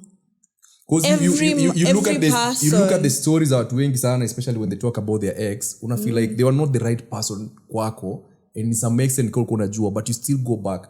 Nini natumaga watu na feel like this need to be that relationship? You need love, especially if it's from someone who you deem in that light. From your experience, do you feel like that is love? That's all I ever wanted. That's all I ever want, actually. Someone to see me. Mtu anione, anichoose, aniambie, oh, by the way, ni wewe tu.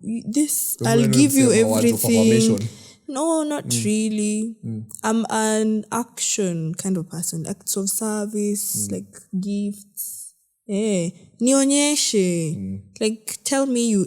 Do you have to tell me you fuck with me? Just show me you actually fuck with me. Day moja tu, I've been talking about something. Just come with it. Even if it's the slightest thing.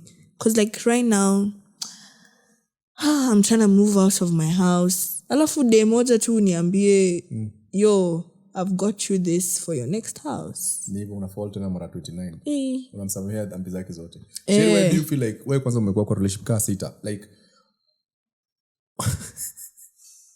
what is the reason? Ambiwa hivyo. There's a reason why anacheka, so umaliza. What is the reason why you feel like you should always be in a relationship kwa sababu umekuwa kwa 6?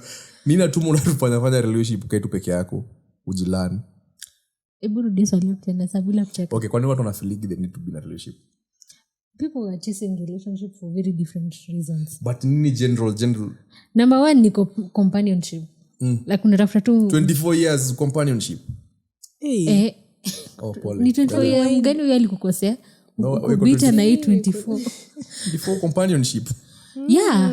Do you know that like for Are you afraid being alone? Am you afraid of facing your demons? You don't know what being alone looks like. Listen, no man is an island. You can't just be alone. Alone sangapi? Wewe sijui dunia yako na huko. Nonsense.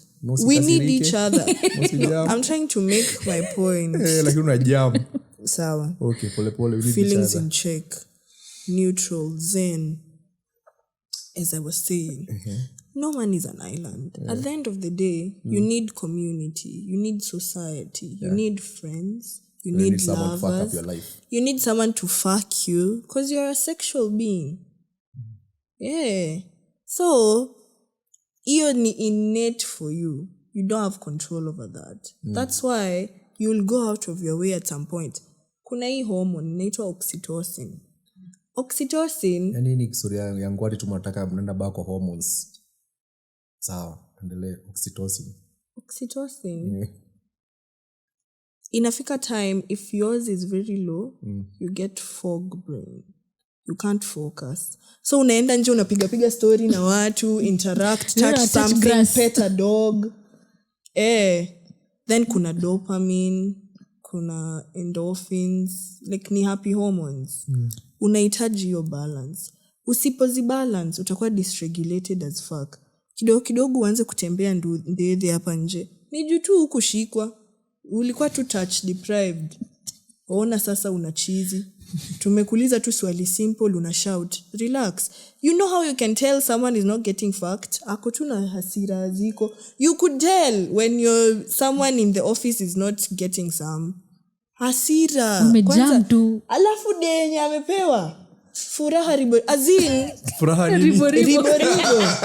It's innate for you, by the way. You need it. So there's no celibacy right now. I'm talking to watu wa celibate. Mtaki watu wajinini till marriage. Kwa celibate. Hiyo ni sawa. Save yourself for marriage. But to each their own. But I'm telling you, it will show. We can see you're not getting some. So, funika aibu, nyonga. Kama mbaya, tafuta dunia yako, ishi huko. Otherwise, you have no other options. You say that men who don't masturbate are red flags? Yes. Ian? I stand on it. By the way, I'll say it with my chest.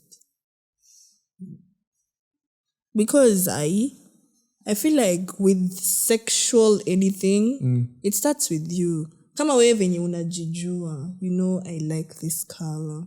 I'm drawn to this. This is what ticks me off. Hizi ndio vitu sipendi. Silete ujinga around me.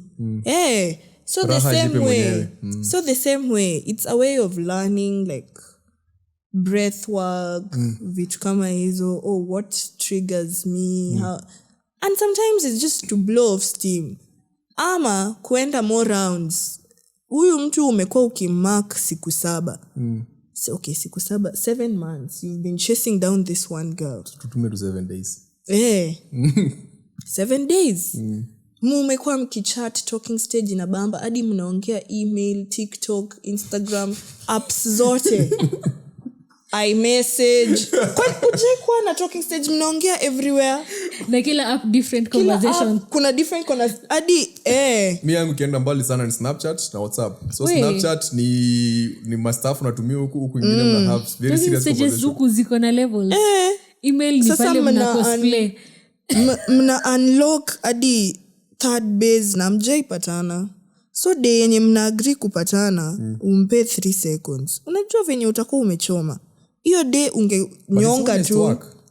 Exactly. Sasa mimi sitaki honest work. Peleka hiyo takataka huko. Ungenyonga ukue ready. Nikifika unipindue ipepetwe kimachine gun. Styles 47 kama sutra. Stingo gani? Unataka style gani? Msupa ukikani dogi hadi unabweka. No, but the lyrics zinasema hivyo. Scorpion kadunga hadi unatoboka. As in, by the way, I don't play about my sex life. Hiyo nayo niko very serious. Hebu nyonga, acha mchezo. Ina nini? Okay, Ian ndo anaweza tuambia kwa sababu ni professional. Niulize, ukinyonga ndo unapiga more minutes? Sasa si unanyonga prior. Like hiyo ya kwanza iishi. It's okay. That's what you do, sir. What do you do? Sikutaki involvement. I'm just asking. But for women, does it matter really? Mimi siwezi jaribu kujiguza hiyo time. Exopsita itatoa msada anashinda hapo akifanya kitu hakuna. The stimulation first has to come from like psychologically. The conversations. Mimi naweza nut to from the idea. Najua tu huyu nikishika chinja huwa. Hiyo imetosha. That is GBV, Bdsm, okay. GBV What are ni you na saying? kukata makende ati juu ulienda kukunywa hadi saa 7. Hiyo ni gender based violence. Ama unanipiga tu juu ati wewe umelewa ama just because you can. But hizi porn slaps here and there. Si ati sasa unipige ngumi ya esophagus. Ati unani box esophagus juu ati zimeshika tuko juu ya mechi. Nikivunjika ko alafu we. Basi ni mastingo sasa. Sasa tuende sasa nayo. Hadi hizo mastingo kuna limits. Dominant na submissive. Wewe utanichapa tu viboko za nyaunyo ati submissive. Ati we tatoka nje. Nonsense. Rough harder then unaamua to the next level kasi ukila. Kuna mtu karibu aniue. Upumuye ukweli. Nadhani ni jokes. Yeah, anaendelea tu nayo. Karibu niende Sayun. Ilikuwa mbaya. You don't play with your sex. 2026. What tabia gani utaki zingie kwanza 2026? What have you learned so far in 2025 and you're going to apply in 2026 as you wind up? And now there's again this platform inakuaga, it's a very weird platform. The reason why I'm saying this is we realize the people that we impact knowingly and unknowingly, it's crazy. Right? Crazy. And that thing pia na kibe because the type of unakaga even na watu, I'm not talking about men, pia madem unakaga even anakuambia kitu kibe alisema ama anakuambia ama ndo kibe alikwambia nini, you realize that this platform this microphone ina change sana. So there's a lady or someone anakuwatch and all that. So we are going to wind up with, of course, the expected 2026. Tabia mbaya ambazo zenye utaki tuzingie 2026 na mzuri utazingie 2026, obvious. The mistakes that you like a younger you to make, of course, the one who is watching and all that. And of course, you wish guys a happy new year and a Merry Christmas. Na 2026 tuiombe sana isifanyebe 2025 tumetufanyia. It's been 2025 yako imekuwa amazing. Ama ni honestly is it a joint thing that people feel like 2025 kama has been kuzaliwa 1993 ama 2007 2025 ili kufuck up. Oh, for real? That's a thing. Because it was a snake year. I wanted to say like how was it a snake year inamaanisha there's a lot of shedding. So everything yenye haikufa ku take forward, you had to shed it.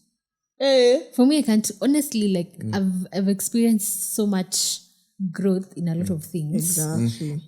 Nikikompare na how my like kitu kama 2023 was 2023 lilitwanga. 2025 was, it was fairly okay. Like if I complain, I'm an ungrateful person. and it was an year also, it was like an year where people go to learn a lot. Yes, I learned to drop a lot of things. I learned a lot. I dropped a lot of things. Na pia imekuwa carefree year, sababu unaanza kurealize I can actually live without this one. I can actually stay without. Niki blanket na feels an experience.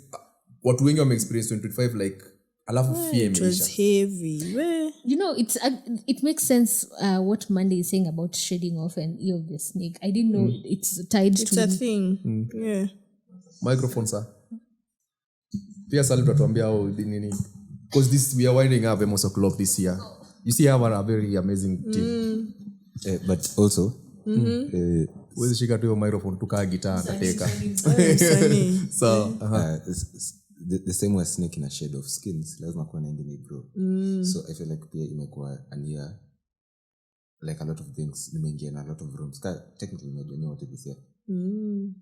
Na kuna watu wengi sitaona toka this year, like some okay, unfortunately passed some of codes were cut. And also there are some people that you just automatically got rid of them without exactly wow will fall off to naturally. But do you feel like your ears ikona growth? I feel like it's a double-edged sword. So kumekuwa a lot of growth, but at the same time a lot of kuna vitu umelose. But it's things I am not much. Yeah, you're like Sally? I needed to lose that actually. This is so nice, right? Very wholesome. Na kwa gamnini hapa ni nataka kwa mjinga tu ndo nataka kwa msikuwe na expectations. Unajua nzuri ukijileta kama mjinga one expectation ukijileta hapa wise man. Sally, how was the year 2025? I'd say mine is a year of realization and acceptance. yetu. Umeshare nini this year? Fears na people na matabia. Matabia nazo mwachawacha.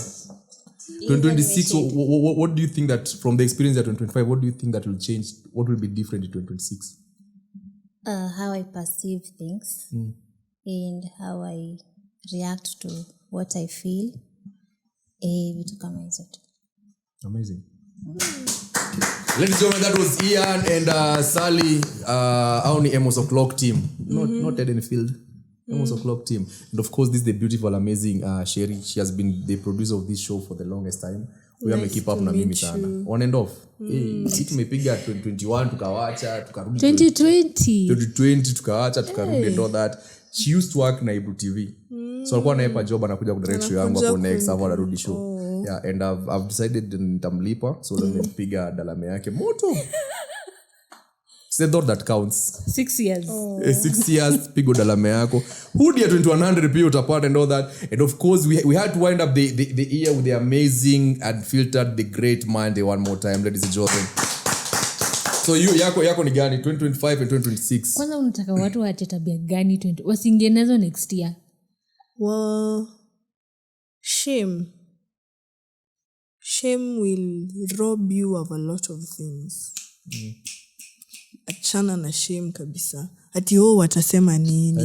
What will my mom think? Wewe mtoto mkubwa, your mom has her own life. She has her own values, beliefs. You are your own person. What will my partner think? My friends? Fuck them. With all respect.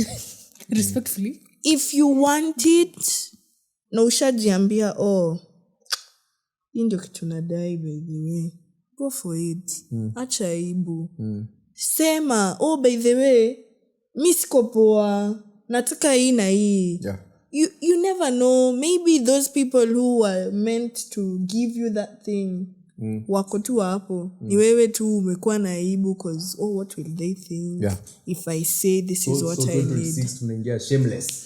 I am so happy she's saying this because I have a sister who's literally the same age as you. And like somewhere 2-3 years ago, I was a very I express myself, but I try to be no matter jita corporate side.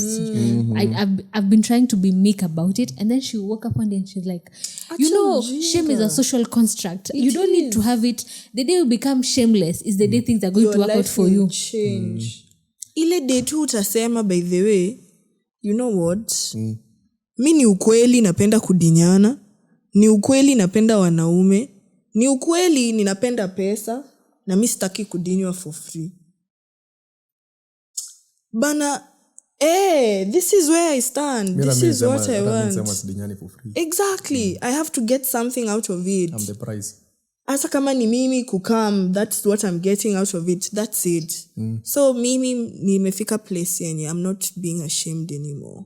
Mine is being selfish.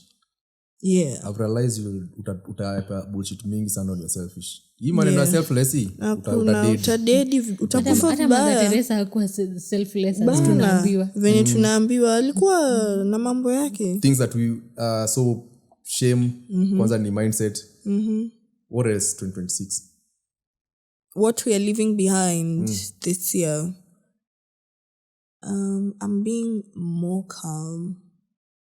You don't have to react to everything. See ati sasa juu ime happen, it needs your energy. Umeamua ni hivyo. Chonjo. Let people show you who they are. But kuna watu wako na problem na closure. Do you know that? Sometimes you don't need closure. Like, how will I put it? Let's say maybe the closure is not the right one. Like kuna watu akileta issue fulani anataka muage. Anana feel sijui kama hiyo ni word of nini yake, hiyo ndo nini yake ya form of love. Like ameleta tu issue and then ukimwambia utaka tuachane, amejam sasa. Kumbe alikuwa anataka tu discuss kwa nini tusiachane. Na huko tu zile za uko calm era zile za nice. I think also people like something. Do you feel like some people like to fight? there it's are a people- turn on for some people. The makeup sex is what they When that's you the had a high scene- when you they are had a scene makeup chasing. sex, they just Bishana like tu. tunakuwa vurugu tu. I'm like a topic and then you're Na like what's the plus solution? unaweza tell mtu akiwa hivyo juu kuna patterns. One time it's okay because I don't think hii ndio ilikuwa intention yako. Twice, thrice, 4 times, now I see this is what you are. And if I'm okay with it, I'll subscribe to it. If I'm not, ship out. 2026 I feel like people shouldn't subscribe or accept or adjust to things that are not comfortable just because like life lazima compromise. Hii kwanza for me that is I feel like hii compromise watu wanaitumia vibaya. Especially kwa relationship na workplace. You don't have to You don't compromise. have to compromise. Why are we compromising though? Hey, imeimbwa so many times kwa Kwa sababu- music. My scary thing about relationship and everything in this world, and that's why I seek for freedom so much. Unaingia kwa harusi mtu amepanga na 2 million. Halafu pastor wako anatokea anasema marriage si rahisi. Nimekelea 2 million ndo invest kwa kitu si rahisi. Mama na wazazi si wanatokea rahisi. wanakuambia unajua ni mtu mkubwa na wewe ni mtu mkubwa, so kuna vitu lazima mtaelewana. That is my problem with the relationship. My problem is you are in my space or I'm in your space, but then I'm have to compromise. Unajua hii But you song ya, see, that's how chukua udongo humans- tena. That's how humans Unajiundia. relate because you see, I'll give an example with you, Emos. You don't feel like unaweza align tu? No, Pale tu mtu wako tu hakuna compromise. no, you'll have. Let me give you Ndio maana an anayesema example. chukua udongo tena. Let me give you an example. Emos, you're very particular on how you want your things to cast. Even how these cables are laid. If it were you, there's a way ungetaka hizo cables zikwe. But you've learned to compromise on that to an extent. Ati ukiona kagunia kale kasali. Kwanza hata hapa matakana mweke hapa board nisiona zile waya. You see, but maybe the first 2-3 times ilikuwa inakusumbua psychologically. Either you aired it or not, I can't remember. But over time, your mind has learned to accommodate the, things being not the way you like. That same nini applies to relationships. Umse ametoka huko Bana ajalelewa nawe. Yesi wenu. Literally. Ye ukunywa chai na You know, plastic alafu these wewe are the only unapenda people nini? who love you for who you are. Yeah. Because your mom loves you because you're their son. Your brother loves you because you're their brother. They don't have a choice. We ni wetu. Mtu atoke tu huko kwao Runyenjes, anakuja kukupenda wewe, alafu hutaki kucompromise. Si ungejiundia wako. Mandi has an accent. Ametoka kurunyenje. Runyenjes, as in serious. Yeah, but like So it has to be like that. you cannot run away Then from let me it. stay single, yeah? Yeah. Ni either single ama nijiundie If mtu it wangu. were, yeah, Okay, makes sense. udongo ama peke yako. Kama hutaki kucompromise, then you can't be in a relationship. Because that's also them they're what- compromising some things for you. Yeye hapendi hii compromising? kipara yako. Yeye anapenda Maneno watu wako na kipara tena nywele. isiongee. Mimi nimeongea kuhusu watu wako na haga. Niko Na nayo. by then- Kwani nakalia nini? Matako. Ni size. Kuna matako na haga. Size ndio different. Wewe hakuna. Siwezi sema size wapi. Nilinyoa size. Nimecompensate na ndevu. Mtu ana nywele wangu By the way- anaweza. Wanamweka hapa na sabuni. Cheki. Tunamaliza mwaka tu vizuri. It was a good podcast. The show was amazing. Tumeingia tena kwa body shaming, head shaming. Wewe matako yangu imekufanyia nini? Unajua hii iko na audience yake. By the way, hii inaitwaje hii kitu? By the way, kuna watu wanapenda petit. Hii kitu watu wanafanya, sijui kwa nini sasa kuuliza swali. Hii kitu watu wanafanya waneka haga and all that, inaitwaje? BBL. What's your take on that? We hata ukitaka kufurisha na pump kama balloon. Pump yourself, baby girl. To each their own. Hiyo kitu inakuwaga na nini? Inakuwaga na repercussions, like Of inakuwaga course na iko nayo. Yes, As it in does there's nothing known to man that doesn't have repercussions. tafanya italipuka siku moja ama. Not, you see, like I feel like we have education as a Umeona generation. Lydia? We have a education as a generation, but we are also very daft because you cannot move with the social media notion in real life. This thing is not pumped. It's just a portion of your body fat being moved from one place to migrated another. to another. So it's not a balloon, see hewa. It's actual things that have been stuffed. The only thing you need to do is to make sure you maintain your. So keke hiki tuna lazima uwe na mapesa tena. Of course, you need to You have have to money. work It's not out, charity. eat, You have to work keep out. it. juu ukikonda pia zaidi itabaki hapo, haitakuwa na it's support. fat. It's fat. So the only other... The same way tuseme someone slices their hand when they're working with heavy machines. To keep it alive, they'll put it somewhere their blood vessels, waijoin, ibaki alive, then waende wamfanyie surgery wairudishe kwa mkono. Sasa hivyo pia nyama zako za nyash wana migrate kutoka kwa tumbo, wapeleke hizo nyama kwa nyash, tumbo ibaki ikiwa slim, BBL. What happens is the only difference is there are two ways to go about it. You can either pump fat or get silicone. So most people are avoiding the silicone way because kumekuwa na incidences of the silicone. Unapanda ndege ina bus tuko zina bus ni nini, but now for it's fat happened. It's Some lady alipanda ndege zikafura due to pressure. Literally somebody So busting your most of the bubbles. people who are getting BBL now, they are shying away from silicone and they're doing the fat liposuction and all that. I like my audience. I want to say what is literally busting your bubbles. Yeah, so we had that. And also people creativity. need to educate themselves about BBL because There's then a lot it of will make sense ya ignorance. kusema ita bust because people used to use silicone. So, conclusion, iko sawa. If you want to add something to your body, it's a you Hiyo ni thing. inatuhusu It's the same aje? case Kwani men are ni going mwili yangu? to Turkey waongezewe urefu. Na Urefu wa China- nini? they elongate your penile bones. enlargement. Kuna watu wanaongezewa? Hadi kuna foot reduction surgery. Mtu hataki kukua size 8 anymore, anataka kuvaa size 5. Unapunguzwa mguu. Unaenda wanakatakata tu vitu and then your foot becomes Vidole ni nini? Also kuna ni staff inazoongezwa? Because Njoroge. My favorite style is scissors. Nikisonga hivi kidogo, zwing. kweli. Where is it baby? Sawa naenda nipige. Hiyo ni how much? Lakini hiyo pia lazima mtu akule tena poa sijui nini sababu There's fat. also hair Pia transplant. tunakuna maintain. There's also hair transplant. Ladies and gentlemen, this was hair transplant imetokea wapi? No, in Kenya nowadays you Mbona don't have to unakuwa fly to Turkey. triggered? Si tunaongelelea tu hair transplant. Tulikuwa tunaongea kuhusu haga na stuff. No, see, it's also part of Sitiri cosmetic matako surgery. tunaiona. And the same way people are ongezing this, the same way people are reducing. Okay, reduce na kitu reduce hiyo. Tudore. Nini kwa nini mademonaga haga wanapenda kutwaka? But you know twerking is not about the ass. Nini unatwaka? Unaweza kuwa uko na haga 20 liter And it lakini cannot haisongi. move. It's kuna hiyo it's stiff as cement, dried cement. Kuna msanii alijafanya hiyo kitu juzi watu wakasema songi ndo dada yangu. Exactly. But dempiti tunapenda ukitupata club wote tukitingiza kwa bones. Sijui shida inakuwa nini. See, let me rattle my bones in peace. Kwani wewe nini? Lakini hata TikTok. Hata ukienda kwa Monday Kuna the Great. time nilikuwa ngatwaka mbaya. Niko na skills. Ogopa. DJs. It's all about the waist and the legs. The waist and like angle, what you doing, how is it popping. Ni technique. It's a learned skill. Mimi kuna siku nilikuwa nadhani kuna mtu anagonga ukuta kumbe ni mtu anatwaka. Now, Wow. Who laughed at that? very wrong. And Sense ya humor. wewe sense ya humor. Unajua kuna tofauti ukiwa na dem nini petite majirani wanadhani unapigilia kitu kwa ukuta. Ukiwa na dem mwenye kona asa wanadhani watu wanapiga makofi kwa nyumba. It all varies, It all varies. Na size too.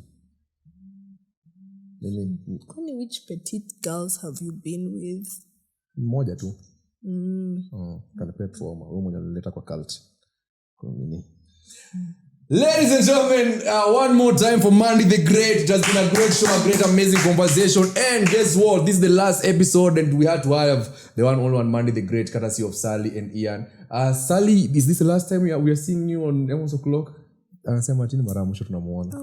Happy New Year. Happy New Year, Merry Christmas. May you prosper in everything that you put your mind to. And may you achieve everything that you want to achieve in life. Okay? Ian, strong. Buddha. Tupige venye iko tupige. Sherry, thank you for being here with us. Thank you for kuni nini netagwaje wewe ndo netagwaje tolerate indo sai netago indo mkuu amesema inetwaje compromise. Now this is the real compromise. And also thank you for introducing me to this amazing space and being there for this episode and this show, and also me as a person. Thank you very much. Happy New Year, Merry Christmas. Ian, asante sana pia sana kwa kutujoin. You're doing a good job in editing and everything, directing and all that. Happy New Year and Merry Christmas. Monday.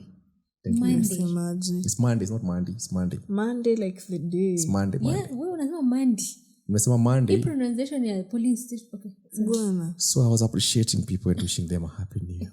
Thank you. Oh, thank you. Emos. Yeah, hii muisikii tena. Si mnajua. Januari ni matusi sasa hapa. Left, right and center. Toa gunia, weka waya. Ladies and gentlemen, it's been real. Thank you for supporting us. You can right now you can actually stream Emos Oclock on every streaming avenue, especially Spotify, and also make sure you subscribe on our YouTube channel. Nini bado watu waende kwenye control? When is the episode airing? Me inakuaga on and off ama does it have like a specific day? Yes. The Unfiltered one? Yeah. Every Tuesday and Thursday. You guys drop 2 episodes per week? No, we do actually. But wewe unakuwa kwa episode ngapi per week? Zote? Yo. Unaweza kuwa na energy Njoroge mimi. Once per week nimechoka. You go hard or go home. But you guys are doing amazing. Like, thank you. Mnafanya kazi fiti sana. Nataka kurudisha podcast ish. Tunaweza mlipa how much tukao tuna host na podcast ish. hatuwezi kosa kuelewa. Tuwezi kosa sana. Big Monday. Of having that show with a lady. They have a different channel. Ndaweka tu kwa cage. Because podcast is a very different setting from Emos. It's not this chill.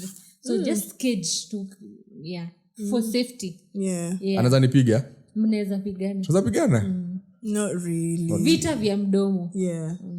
No, but you are a vibe. You have a beautiful energy, and I like when you stand with what you're saying. I like how unfiltered you are, and the energy that even they requested for the energy. And it's just weird that I only watched an episode and went followed you. So I can imagine how many people see that and they're like, I should follow her and motivate, I'm gonna encourage, that's amazing. You're doing a good job. Keep on pushing it. Yeah, and I hope 2026 will be an amazing year. But you are doing good. You're actually doing good. And there's something about entire complexion. When I see a dark skinned chick being vocal ama akiwa na hiyo energy na hiyo is always nini inaitwaje hiyo kitu. Sijui ni ndabu sana. Your confidence. It means so much to a lot of ladies out there. Thank you. So whatever you're doing is not just you. Yeah. There's something. I'm walking I'm walking crawling. so they can fly. Yeah. Because it